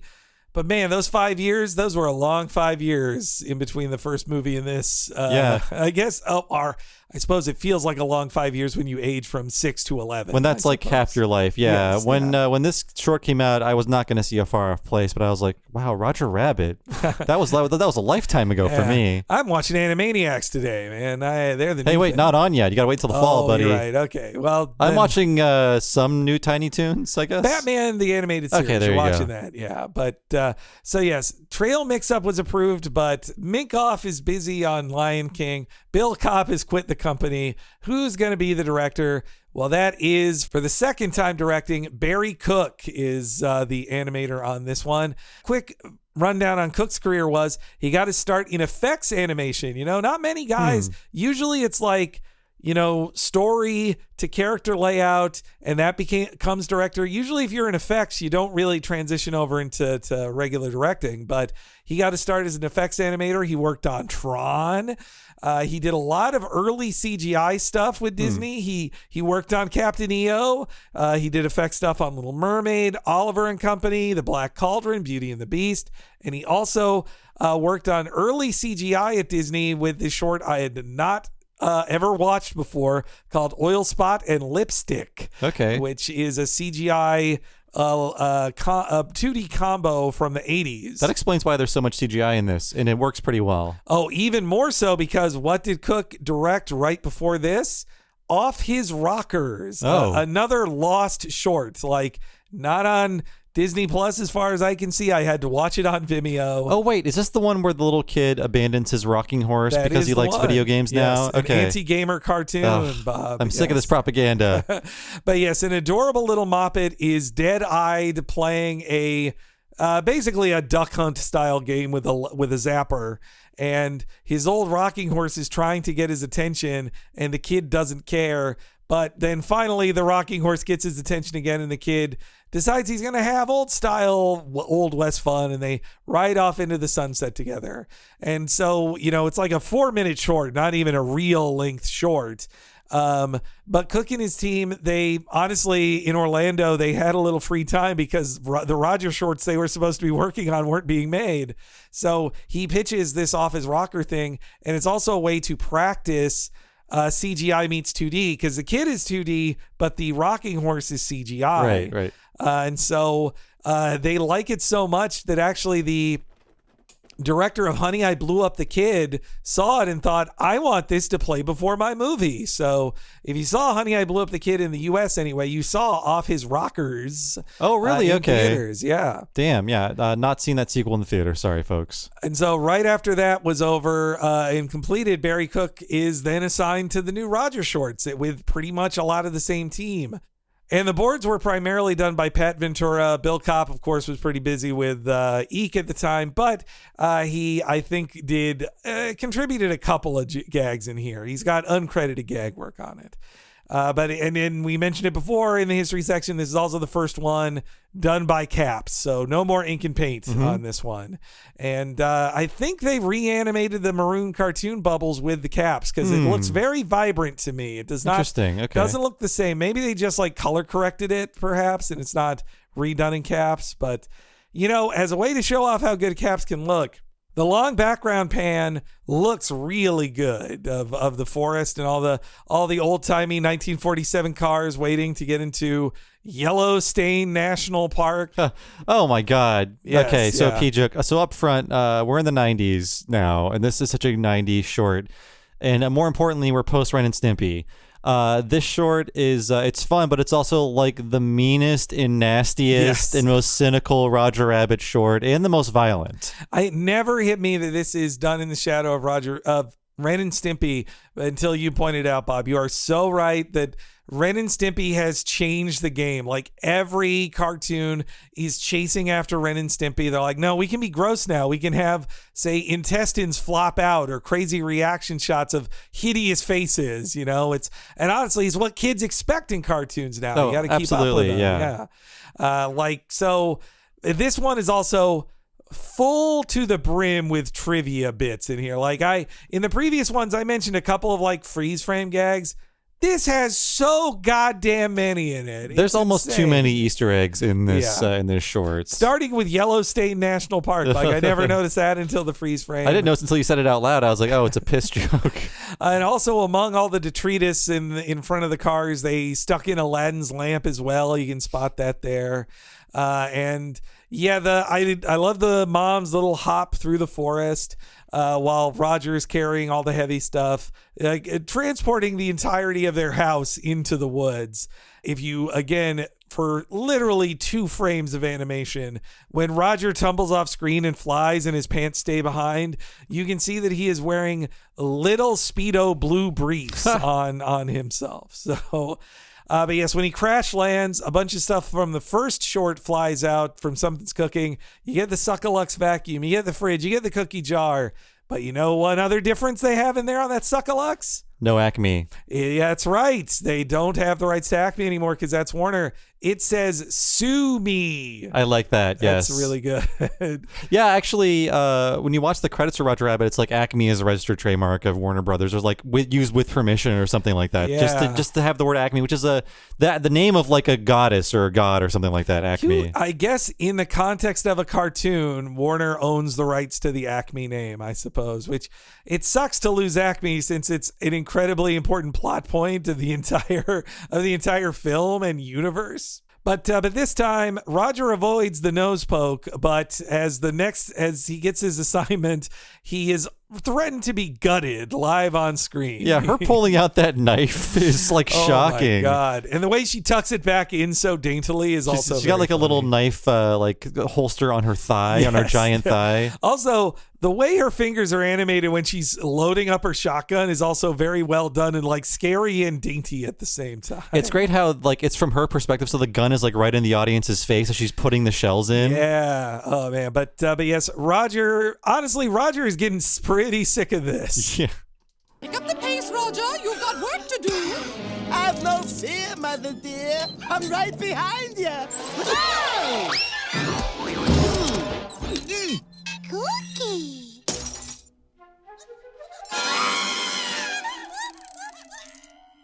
It's time your crazy shenanigans came to an end. But you don't understand. I was cut off at the pass. I won't slip up again. I promise. Well, all right. I'll give you one more chance. I'm going hunting. You hear that, baby Herman? Hunting. Well, you two have a swell time. Are you insane? Taking baby hunting would be dangerous. Well, leaving him with me is no picnic. Baby Herman is staying with you. And remember, if you get into any trouble, rabbit season opens today! Oh, boy. It looks like it's just you and me, kid. A couple of rugged pioneers. It's the last short, so they put a demonic filter on her voice just to up the stakes there. You know, knowing it's the last short when she's like, "This is the last time." Like there's a whole lot of hits. I'm like, "All right, I'm just killing you, Roger." Like this really is your last chance, and I think it feels like an internal joke about the many canceled plans in between the last short and this one. And speaking of dirty stuff in this one, oh boy. Here, I'll play the clip. Jessica arrives to teach us all about fire safety. Scoot back, baby Herman. You don't want to burn your weenie. Need any help, little camper? Of course not. I'm a regular mountain man. Oh, man. Talk about babes in the woods. I must say, you do look like you know what you're doing. Have a nice lunch, boys. And remember, only you can prevent forest fires.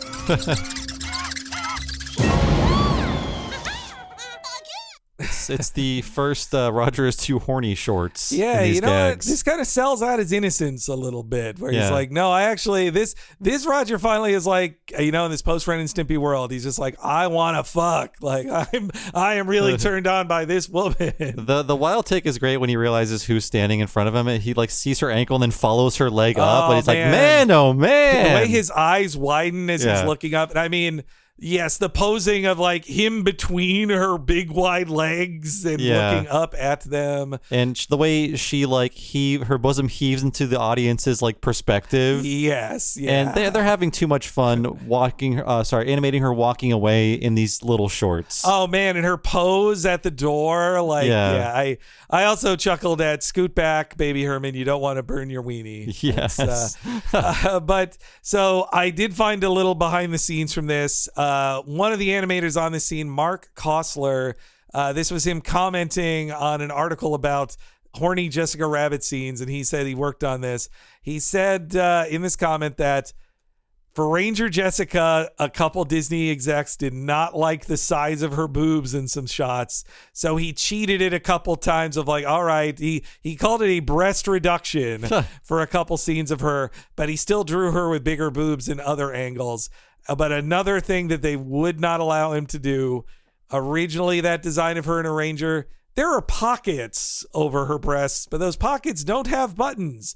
Originally, they did have buttons, and they were exactly where you think those buttons would be.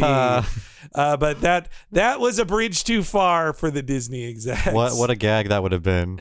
And apparently, Jeffrey Katzenberg really didn't. He was like, look, this fire gag of him rubbing his log a bunch, this is too much. We can't do that. And Barry Cook was able to, you can thank him for keeping this joke in here. He was able to convince Katzenberg it was okay. I guess it's not just a horny gag. Yeah, Roger is rubbing his stick until it explodes. Yes, I mean, it's jerking off. Yeah, he's jerking off. Right after I'm trying to watch a movie about elephants. What's going on? Right after he's talking about weenies, too. Yes, but yeah, I mean, the Jessica shot in there are crazy. But this is what, Zemeckis says. Disney hates Jessica at that point in like 2012. They don't like how sexy she is, but she's sexy. That's her character. I say it's empowering. Yeah, hey, let's call it that. Thirst traps are okay. People are too big of prudes in stuff now. I'm so happy. We're just recording this after that She-Hulk trailer premiered. She-Hulk at least gets to have sex in this thing, unlike every other Marvel character. She actually is an adult who wants to have sex. I think there was a bit of an overreaction with good intentions, but I think things should be a little hornier now. Just we're ready. Be a little hornier, guys. Come on. But yeah. So Roger explodes in fire, and this is when. Baby Herman crawls off. There's a little funny bit of a caterpillar like eating with a lunch pail next to him. I like this workaday caterpillar. But yes, Roger also with his sausage in his frying pan. That's another very funny drawing too. The thing about this Herman gag is I don't like it because Herman is like the instigator in that he's like flicking a bug onto Roger. He's not like innocent and full of wonder. He's actually like doing like a little prank. Yeah, just like Roger getting horny, this is throwing out the character rules for their general innocence just to make no, Herman's a naughty boy who's torturing a bug. Like, you're right, Bob. Herman, the character, Baby Herman, shouldn't be doing that. But then Roger freaks out. He pulls out a bottle of Mink Off, which, yes, is a reference to the Roger director. And then I love the green Roger surrounded by dead trees. Yeah. That's also great. He just decimates the landscape with poison. Then another joke about Roger pulling out a thing for chocolate mousse. I didn't even know they went in season. And there's a bullseye on the moose's ass on the thing too. And Roger has a freak out seeing Baby Herman with his eyes so wide it digs holes in the ground. Like, that's another great joke. That was an innovation on the eye bulge gag. Instead of bulging upwards towards the thing, they go down and then up. Yeah, ricochet off the ground and then up again. And this is when he catches Baby Herman, or tries to, but instead catches a full beehive on his head. When he's bouncing around again, a fourth of a second shot. You can see that the mom is in the background in an outhouse. You see her feet sticking out of an outhouse. I totally missed that. Yeah, wow. It's really quick. Oh, you're right. Okay, yeah, they just pan past it really quick, right? Yes, yeah. But her shotgun is leaned up against the outhouse as well, just so you know it's her. And so Roger, suffering, smashing his head against the ground, finally pulls the beehive out. Oh, and that is a very Ren and Stimpy shot too, isn't it? I'm surprised it's not a painting with like his eyes animated. But yeah, like we're in the 90s, folks. You're gonna see a grotesque head covered in bee stings. And if you have this Blu-ray, put it at 1/16 as slow as you can go. This is where they snuck in a whole bunch of stuff. He spits out a whole bunch of bees, and every other bee is a reference. If you pause it, one bee has Mickey Mouse's face. Another bee has the face of the genie. Another bee has the face of Evan Rude, the bug from Rescuers Down Under. And then another one has the head and a body of Tinkerbell. And these literally go by in 1/24th of a frame. Like, it's that fast of a joke. You need a Blu-ray to catch them all. And this is when I also love that the leader bee says, "Yo, Goomba." Like, that's great old time. This was the spring of Goombas because Super Mario Brothers, the movie, would be coming out around this time. Right. Yeah. When I was saying all the movies this could have been put with, That was a Disney release. It was Hollywood Pictures. Yeah. Honestly, this should have been with Super Mario Brothers. If they wanted Super Mario Brothers to succeed, put this with that. That needed a boost. Yeah, it's more tonally appropriate too. It was going to be competition for Jurassic Park and Amblin film. Maybe that is why it wasn't put with it. Could be. Maybe. Or, hey, who knows? But then Roger gets chased by a swarm of bees, which certainly look like CGI to me. Oh, absolutely, yeah. But they do cool things with them, and it's like they're small and simple enough that it works for 1993 CGI. Yeah, it's a lot of fun. And then Roger crashes in the water, and that's where we get our third and final Droopy cameo. Yo, Goomba. Huh?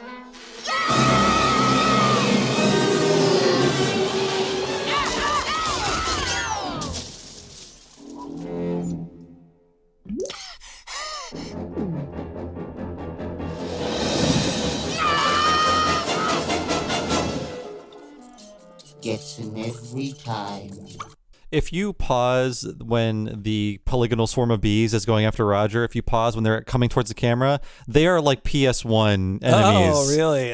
They look that simple, but they're moving so fast or so small that they work, but you can just count the polygons on them. That's funny, man. Well, yeah, it works great for this scene, but yeah. And yeah, that's the final appearance of Droopy, and because Steven Spielberg, they don't have to do a sound alike of Jaws. They can just pay for Jaws, and it's in the credits. That's John Williams' Jaws theme gets a credit in there, meaning payday for John Williams.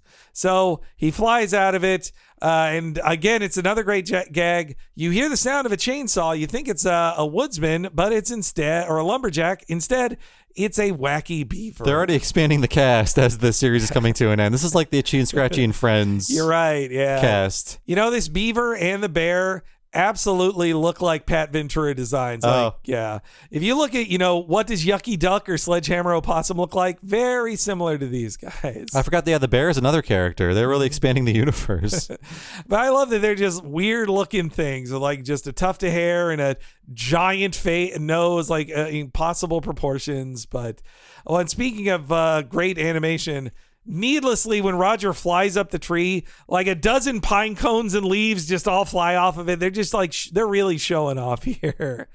But yes, Roger's chasing after him. Herman, who is dodging the beaver that he thinks is a doggy. The tree that falls, again, he runs so far, still smashes him. Great timing as it just like cuts the hill in half like almost instantly. Yeah, so good. But yeah, then he warns him, "Shiver me timbers, not the sawmill." Every line Roger says has to be some sort of pun. And it's the end of a short. You got to go on a ride now. So here we go. It's ride time. Now the log flume ride. Yeah, it's Splash Mountain. So here's a bunch of jokes, very quick gags of Roger getting crushed. Oh, the one shot of him, they couldn't even do it on Ren and Stimpy. No way. Where it's like he's so smashed his intestines are spilling out of his mouth into a pile in front of him. That has to be like 4 frames out of 24 in the second. Yeah. Like I love the gag too of him. One time he's perfectly fine and lounging on a beach chair, and the last one he's just bubblegum. He's been smashed so much he's bubblegum. I bet when Disney saw that, they're like, oh, that's his tongue sticking out. They didn't think it was his like guts. That has to be how they got away with it. Yeah. Or the fact that he was completely fine afterwards. And yeah, also the giant buzzsaws and the crane picking him up around, that also seems very CGI as well. And, I'm sad when he's chasing him up to the buzzsaws. You don't get to see him actually chopped into pieces. That's too violent. Or like even pulled in, really. Like we saw him pulled into gears in the last short. Yeah, instead this time we just see him coming out the chute, and he's, but wow. The detail on like 16 little Rogers all running around doing different things, like that is opulent Williams level animation there. And as he's pulled into the saw blades, it pulls him backwards and all the bark is stripped off with his fingernails. Oh yeah, it pulls his pants in first, and then he's like, yeah, and then yeah. Oh, that's good. That's really good. And then he pulls himself back together, though leaves one piece of him behind. When he's chasing after the sawmill here, this is when there's the dirty gag that got cut out, which is he is running by a poster that says Rigid Tools on it with a Jessica Rabbit posed next to a bunch of tools. Was that ever in any cut of the short? Or So it was in the theaters. Okay. Nobody caught it. It was on the Laserdisc in 1996. That's when they caught it. And apparently This was reported on by Entertainment Weekly magazine. Disney said they were recalling it because of like faulty pressing or whatever, but it was really that once it was on Laserdisc, fans caught it and it like that pissed off Disney, and they're like, God damn it, no, we're calling back the Laserdisc. So I mean, there's already a masturbation joke in this short. Who cares if there's a sign that says rigid tools? I know, who cares? And it's not like the Jessica's like naked on it or whatever. She's no more sexy than she is in the scene they kept in, but apparently rigid tools was a step too far. If you pause the shot on, at least on the Blu-ray, you can definitely tell they like made it brown like the background, but on a freeze frame, you can see the outline of the poster still. Like they didn't like draw over it, but yeah, I mean, come on, it's 2022. Just have the rigid tools joke in there. Who cares? But this is also right before he says, I almost dropped a log back there. Also, another very quick joke. You hear the ding. Roger gets hit in the balls as well. Okay. It's a very conspicuous ding, but it's when the log is pulled by the crane and it puts them onto the chute. There's, a branch sticking out of the log that smashes him right in the balls, but it's again like 4 frames of it. I'm not used to seeing nut shots in cartoons anymore, so I forgot about the shorthand of the ding sound. Once you hear the ding, yeah. And then speaking of other blink and you'll miss it jokes, they honestly did too many of these. Like when they're falling over, pause it and you can see in Herman's eyes the hidden Mickey, and in Roger's eyes is a skull and crossbones as they're going over the edge. So, but yes, a very long log flume bit, more first-person crazy shots, just like on Roller Coaster Rabbit 2. Not quite as good or as long, but I still appreciate that they did this. It still looks great. It's very fun. My favorite gag is Roger getting his head smashed between the logs and coming out with his, smashed disc face. And then another joke on the back of the log, it says, "We visited Splash Mountain." Also, they pass by a wanted poster that features the kid from Off His Rocker. So they even have a reference to Off His Rockers. As they fly down, they pass by a big dumb bear who's fishing. Also looks very Pat Ventura. He's fishing with a hammer too. So when he's going to pull the fish out, he's going to whack it in the head with like a mallet. That's great. I missed that. Yeah. Oh, that's so funny. But before they hit him, he's about to pull the reel up and he's holding out a hammer like to hit the fish. That's great. Then the bear is pulled behind it, does some very fun water skiing animation too. They fall over the edge. I also love when Roger catches the bear in his hands. He's doing like a log rolling routine on it. And it's very quick if you watch what the beaver is doing. It's doing it very effortlessly while holding baby Herman because it's a water animal. Yeah. Oh, that's great. It's used to riding the logs. And they fall over the edge. Roger holds them all together by the power of his ears, flings them back up. They think they land safely. But in a very Roadrunner style way, they land on a boulder on the edge of the cliff and it falls over.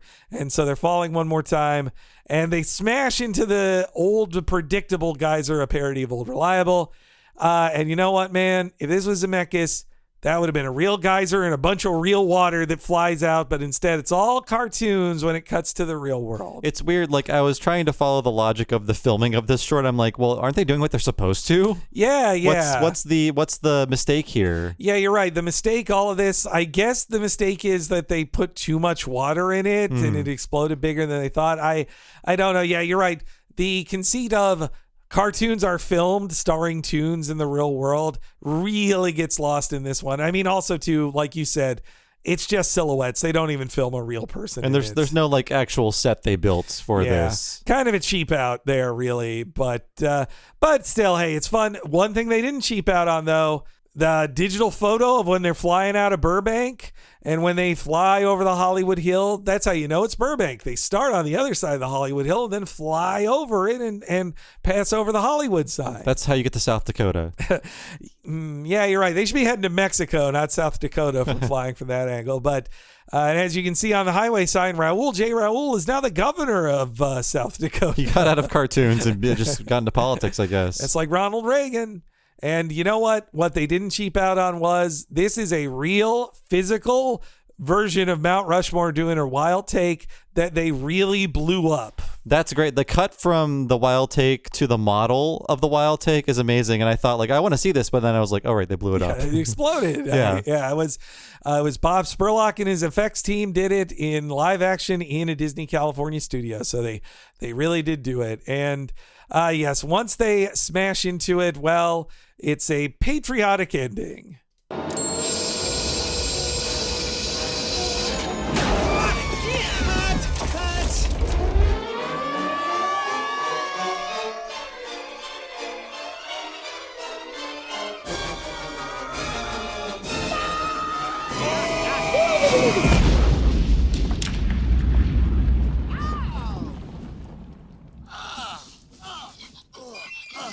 Roger, you star-spangled bonehead! You ruined the national monument! Please, don't get bent out of shape. It's not like it's the end of the world.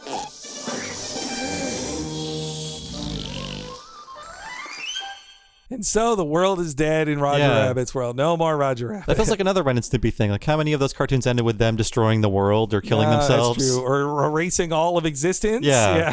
So canonically, Roger Rabbit does destroy the planet, and there are no more cartoons. It's also so weird. Baby Herman just left nude by it and just walking around. They just wanted to draw a baby butt. They wanted to get away with some butt shots in there. Them coming out of the smoke is a parody of The Spirit of 76, that painting. I wonder, too, with all the patriotic stuff, is that their wink to like, oh, Toon Platoon's canceled, but let's have a little bit of this USA stuff in here.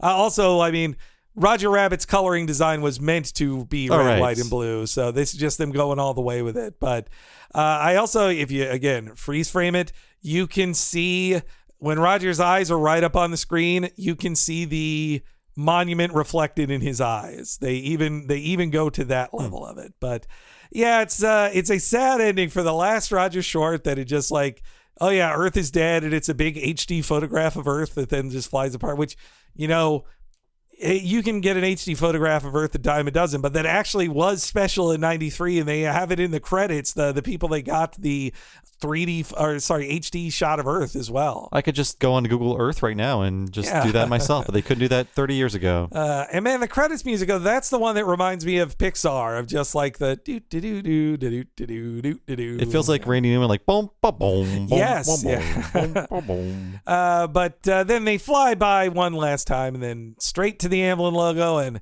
that's all she wrote for old Roger Rabbit. But yeah, I think I agree with you, Bob. I think the Roller Coaster Rabbit's probably the best one. I think, yeah. I'm sad of the ones we didn't get. Maybe the beach one or the pirate one would have been funnier than this trail. Trail Mix-Up is a lot of fun, though I think they stuff it so much with gags. It's like honestly too much for one person to take in. Especially, how do you watch all that and then watch like probably a pretty boring film in a far off place? Yeah, you're all juiced up and ready to go, and it's just like, I'm sad about poachers. I'm Reese Witherspoon. Oh, these poor animals. Yeah, like I said up front, I think by Roller Coaster Rabbit, the format of these cartoons gets kind of old and overbearing, and then by Trail Mix-Up, you're like, is this all they do? It's still fun to watch, but I feel like if we would have gotten more of them, it would have been like, well, let's have Roger have a bit of downtime. Let's have him do other things outside of being strapped to a moving object. For 3 minutes. You know, if you saw him in a full movie again, having adventures and not just the same shorts, I mean, this too is why like Tiny Toons Animaniacs really helped by the variety show style of mixing up what story goes where, you know? Except the reboots. Yeah. It's all Animaniacs. Yeah. And Pinky and the Brain. It's and Pinky and the Brain works so much better as a recurring bit than the Animaniacs. Definitely. Than the Warners, I should say, I guess. But yeah, these, as far as this goes, like you'll never see a short like these again. They'll never be made with this much money, with these many like dirty jokes or this much violence. In 2D. Or in 2D. Also that. Yeah. I mean, I don't know. There's this. The animation of this is sometimes more opulent than you saw in like The Princess and the Frog. Yeah, you know? I mean, I guess like technically, I guess there was that like Simpsons short that actually played before something. Yeah. The Longest Daycare. Yeah. I was thinking of the one. Is that The Longest Daycare? The one with the return to the Ayn Rand School for Tots. Yes. Okay, yeah, that's the one. Yeah, that did play before something, right? This was pre-Disney Plus. Yeah. I honestly forget what it played with. Yeah. But it was with some Fox movie. Oh, It was an ice age. It was an ice age. That's why we didn't see it. But like 1% of the budget of this. Oh my God. What?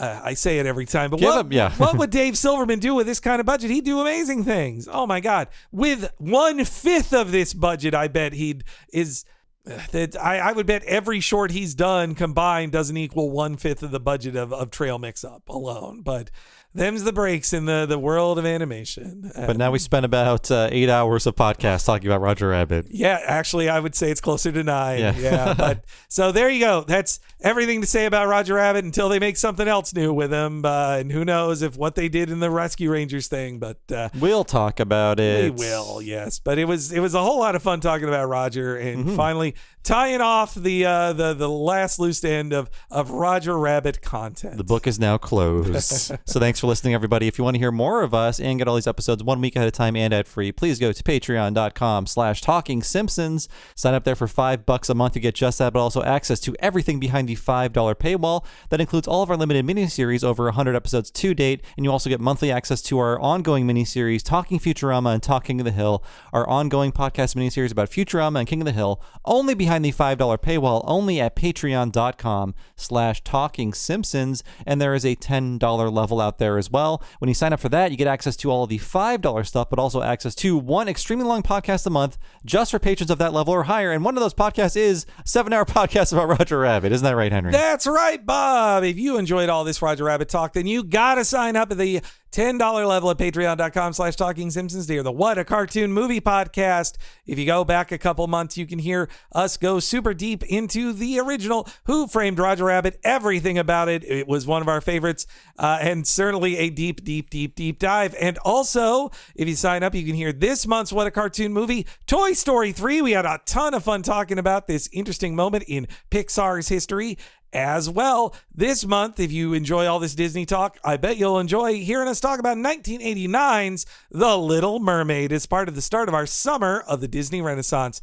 And there's a giant back catalog, over 260 hours of What a Cartoon movies at your disposal, covering everything from Akira to A Goofy Movie and everything in between. Check it all out at patreon.com/TalkingSimpsons. As for me, I've been one of your hosts, Bob Mackey. You can find me on Twitter as Bob Servo, and my other podcast, by the way, is Retronauts. It's a classic gaming podcast about old video games. You can find that wherever you find podcasts, or you can go to patreon.com/Retronauts. Sign up there for 2 full-length bonus episodes every month. And Henry, what about you?